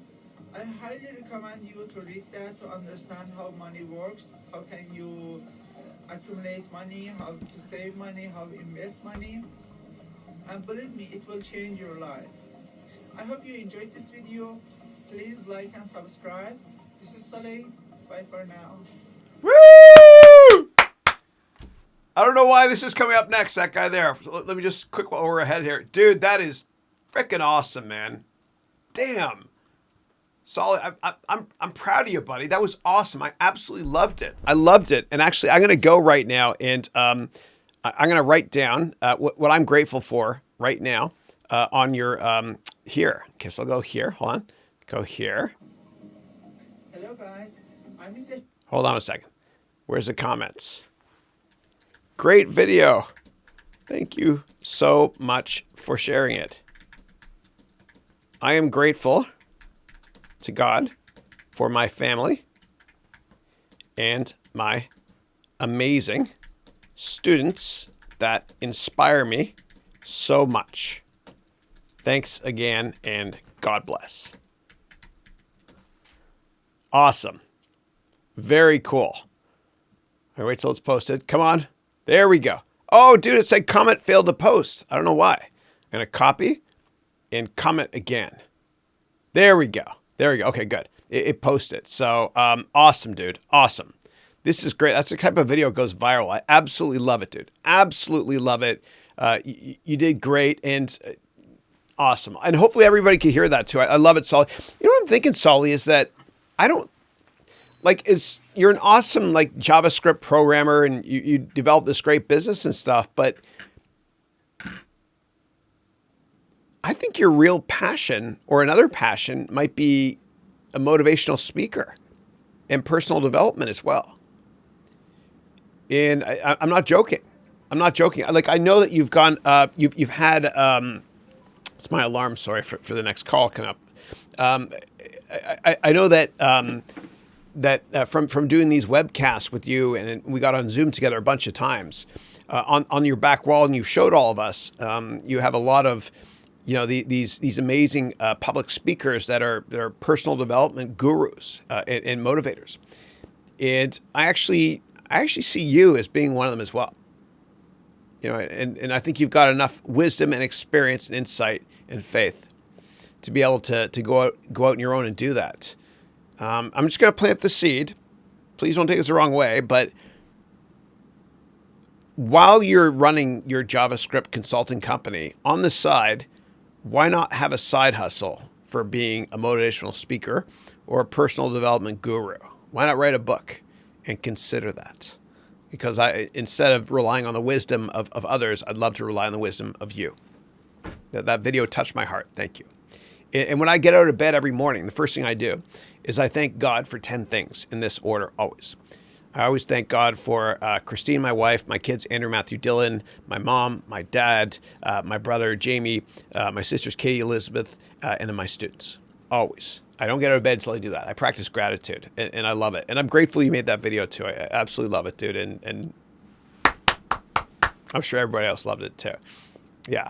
And we got your subscriber rank up too. So we're gonna take you to the moon, man. Let's do this. Everybody get behind Solly. I think this is fantastic, and it's I loved it, brother. I loved it. Thank you. Thank you. And then Gregory is writing, eggplant puree is the boom. I think he's referring to, what is the other? There's hummus. Oh, baba ganoush. Yeah, baba ganoush, which was made popular in the movie The Wedding Crashers. The way that Owen Wilson, anyway, Vince Vaughn, the way they talked about it was kind of funny. Yeah. Hummus is good too, but tzatziki sauce is the best. Oh my God, together. That's actually kind of smart. I like that melody. I will try that. But dude, I'm still biased. Like I as much as I'm proud of my heritage, I got to say that tzatziki trumps hummus by a factor of 10, right? And remember Adam Sandler had that movie where he was in the Mossad, right? And he threw hummus and everything. It's kind of funny too, yeah. All right. And then Gagnon is saying, hey, Chris, hey, everyone here. Hey, feels so good to be back attending live streams again. Awesome. Great to have you. I've been catching up with my pending MBA classes from last week. Work has been crazy since last month. Awesome. I'm glad to have you back. And then you wrote here, just heard Chris is a fan of dosa. I have it daily as my pre-workout, a snack / meal at work. I'm a huge fan too. I love it. It's the best carbs you can eat right before a workout too. Not after workout, before. I'm totally with you. I love it. Dosa is the best food ever invented. I just don't understand why it's not everywhere. Yeah, so good. All right, Melody's saying, I realize the more I push back, the least likely I will not put it out. So I'll make changes to the course as I get feedback from the parents. Yeah. It just put it out there. Even if it's not ready, don't worry. Just get it out there. Like my first course, I remember my first Udemy course. I look back on it. It's not that great, but I got it out there. It's kind of like, and I will never put myself in the same camp as the Beatles, but it's the best way to explain it. The first album of the Beatles, the first couple albums, they were in mono. There wasn't that much depth to them. There's some nice harmony, but not much depth from a lyrics perspective. And then their later stuff like Revolver, Abbey Road, Sgt. Pepper, Let It Be, whatever, much more depth as they kind of refine their style. And how the hell did they do all that great stuff in like 7 years? It's amazing. Why? Because of competition between John Lennon and Paul McCartney. And competition's good for the consumer. They were really competitive with each other. Yeah. That's why Paul McCartney, God bless him, I love him to death. And I took my son, Matthew, Dylan. My God, my dad does that too with all of us, the kids. I took Dylan to see McCartney last summer. It was great. But his stuff when he was with the Beatles was so much better. But I like his new stuff too. But anyway, it is what it is. Competition is good for the consumer. All right. Next up is Bavik says he's a 905. That's right, man. You got to be proud to be a 905er, Mississauga crowd. Yeah. Dude, Mississauga's got a bigger population than San Francisco, and nobody knows it. Yeah. So we've got cool things there, like Square One. Hazel. She's not the mayor anymore, is she? I don't think so. She was the mayor for like ever. And Vipul is saying, Chris, I'm about to complete my post-graduation in computer science. What do you think I should do? Find a job or work on my startup idea? Both. Why not? Whenever you have a job and work for somebody else, just kind of see that as, I don't know, somebody's kind of paying you to realize your dreams on the side. Never be 100% there in work. Just get your quotas done, whatever, but be 70% if you know what I mean. But your heart should be in starting your own company. Always do it on the side. And everybody that's been successful in business has failed more times than you and I have combined. It's like Michael Jordan, this quote here, I failed over and over and over again in my life. And that's why I succeed. So just be willing to fail a lot. Don't tell anybody that you're starting these companies on the side. But when one takes off, then sayonara, leave. Do your own thing. If that's something you want to do. Yeah. All right. Let's see what else we got here. Melody is saying, I use butter. Oh, for your coffee, yeah. You had to scale back on the MTC oil. Okay, yeah, bulletproof. It was not making me feel good. Yeah. It's deadly. You got to start off slow. But I feel like my brain is on another level with the butter in my coffee. So far, day 2 of the intermittent fasting. Okay, awesome. Yeah. No, you are what you eat. Or as they say now, you are what you eat eats. You can go organic, yeah. You're most welcome, Envar. And then Melody said, I'm cutting out sugar from my diet so it helps me feel full. Yeah. The byproduct of doing this bulletproof coffee is I'm just not hungry a lot of the time. So sometimes I actually force myself to eat a bit. Yeah. So it is what it is. Yeah. And then Jeffrey wrote, I just pitched your business plan course right now per your advice. Thank you. Appreciate it. I'll work on learning from it in the MBA course this week. Looking forward to chatting with you on this live chat next week. Absolutely, please do. And if it doesn't add value, please ask for a refund. I don't check who asks for refunds. Just ask for a refund, please. I promise you it will help, or your money back. And then Ro from Dubai is saying, on your CFA books advice, I already saw your mini video where you mentioned Tobias Schweizer and you got them. You're right. You are right. They are well written and explain everything better than the CFA and cheaper. Awesome. And best of luck with that too. And the best thing I can tell you about the CFA, it's kind of like when I say for the GMAT or other stuff in life, is do it first thing in the morning. Like get up an hour early every morning. Like don't cram for like a month and that's it. Like do it first thing in the morning. Like wake up early, an hour early every day. And because your first hour of work in the morning or studying whatever, your brain is fresh. If you do it at night, it's going to be tough. It's going to be tough because 1 hour of working at night is the equivalent of like, it's like 10 hours in the morning, so to speak, or 1 hour in the morning is like 10 hours at night in terms of you being fresh. And if you're ever studying and you feel like it's a job and you're not enjoying it, stop immediately. Come back to it another day when you're not stressed out and condition yourself to enjoy it. Love it, live it, learn it, enjoy it. And that way you'll be able to retain a lot more, a heck of a lot more. And don't, like what I do also is I don't recommend like cramming every second, every weekend. You got to take off time as well. Like still take that Sunday off, take 1 day off a week and all that good stuff. So you don't burn out. But I would get up an hour early every day. And last thing I'll tell you is this. So when you write these exams, and there's going to be a bunch of questions that are quantitative, but a bunch that are not quantitative. If you ever see the word always or never in the answer for multiple choice, those are always wrong.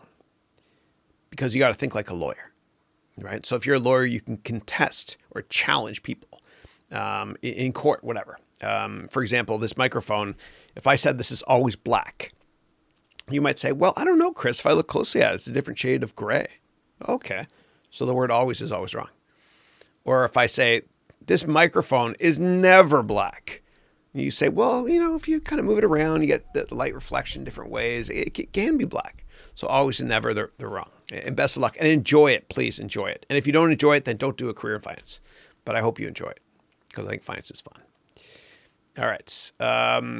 And then Melody said, I cut up fruit and I put it in the bottom of the cup and I put ice and water over it and let it chill for a few hours and then drink the water within it. Oh, dude, I love that. You know what I do as well? I went to this a buddy of mine turned 50 years ago. We went to Arizona in those nice resorts there, whatever.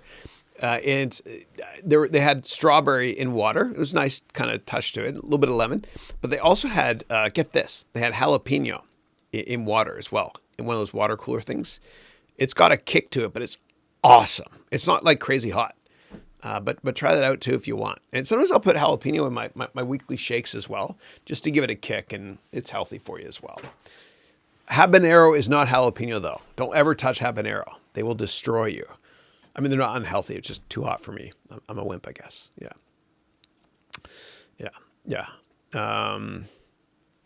All right. I'm so sorry. I see a bunch of, I want to get down to the solid feedback though before I leave. Hold on a second.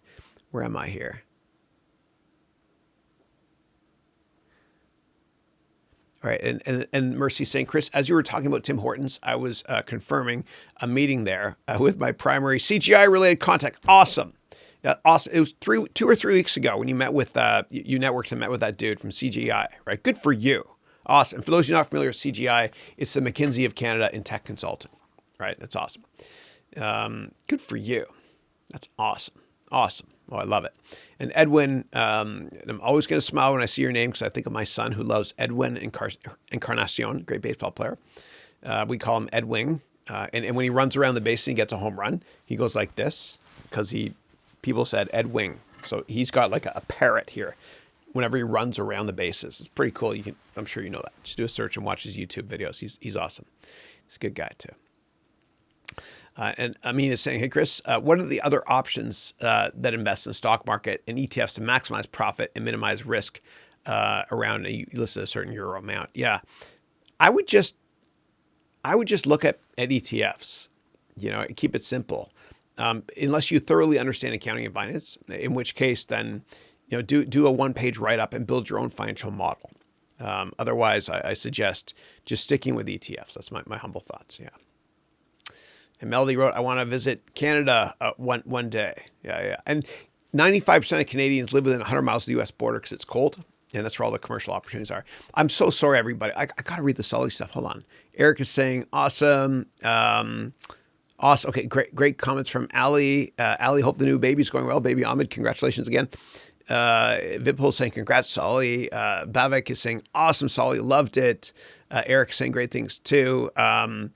Yeah, awesome. Awesome. Dude, look at all this, man. Look at all these comments you've got. This is Solly, I'm proud of you, brother. Very happy for you. And I'm looking forward to seeing you on the MBA call as well. And so I'm very sorry, everybody. I see there's more questions. Unfortunately, we won't be able to get to them. If you're an MBA student of mine, copy them and paste them in the MBA office hours call that starts in 2 minutes. Go to the calendar on the website to access it, please, for my MBA students. I've got one-on-ones this afternoon with a bunch of you as well. Looking forward to that.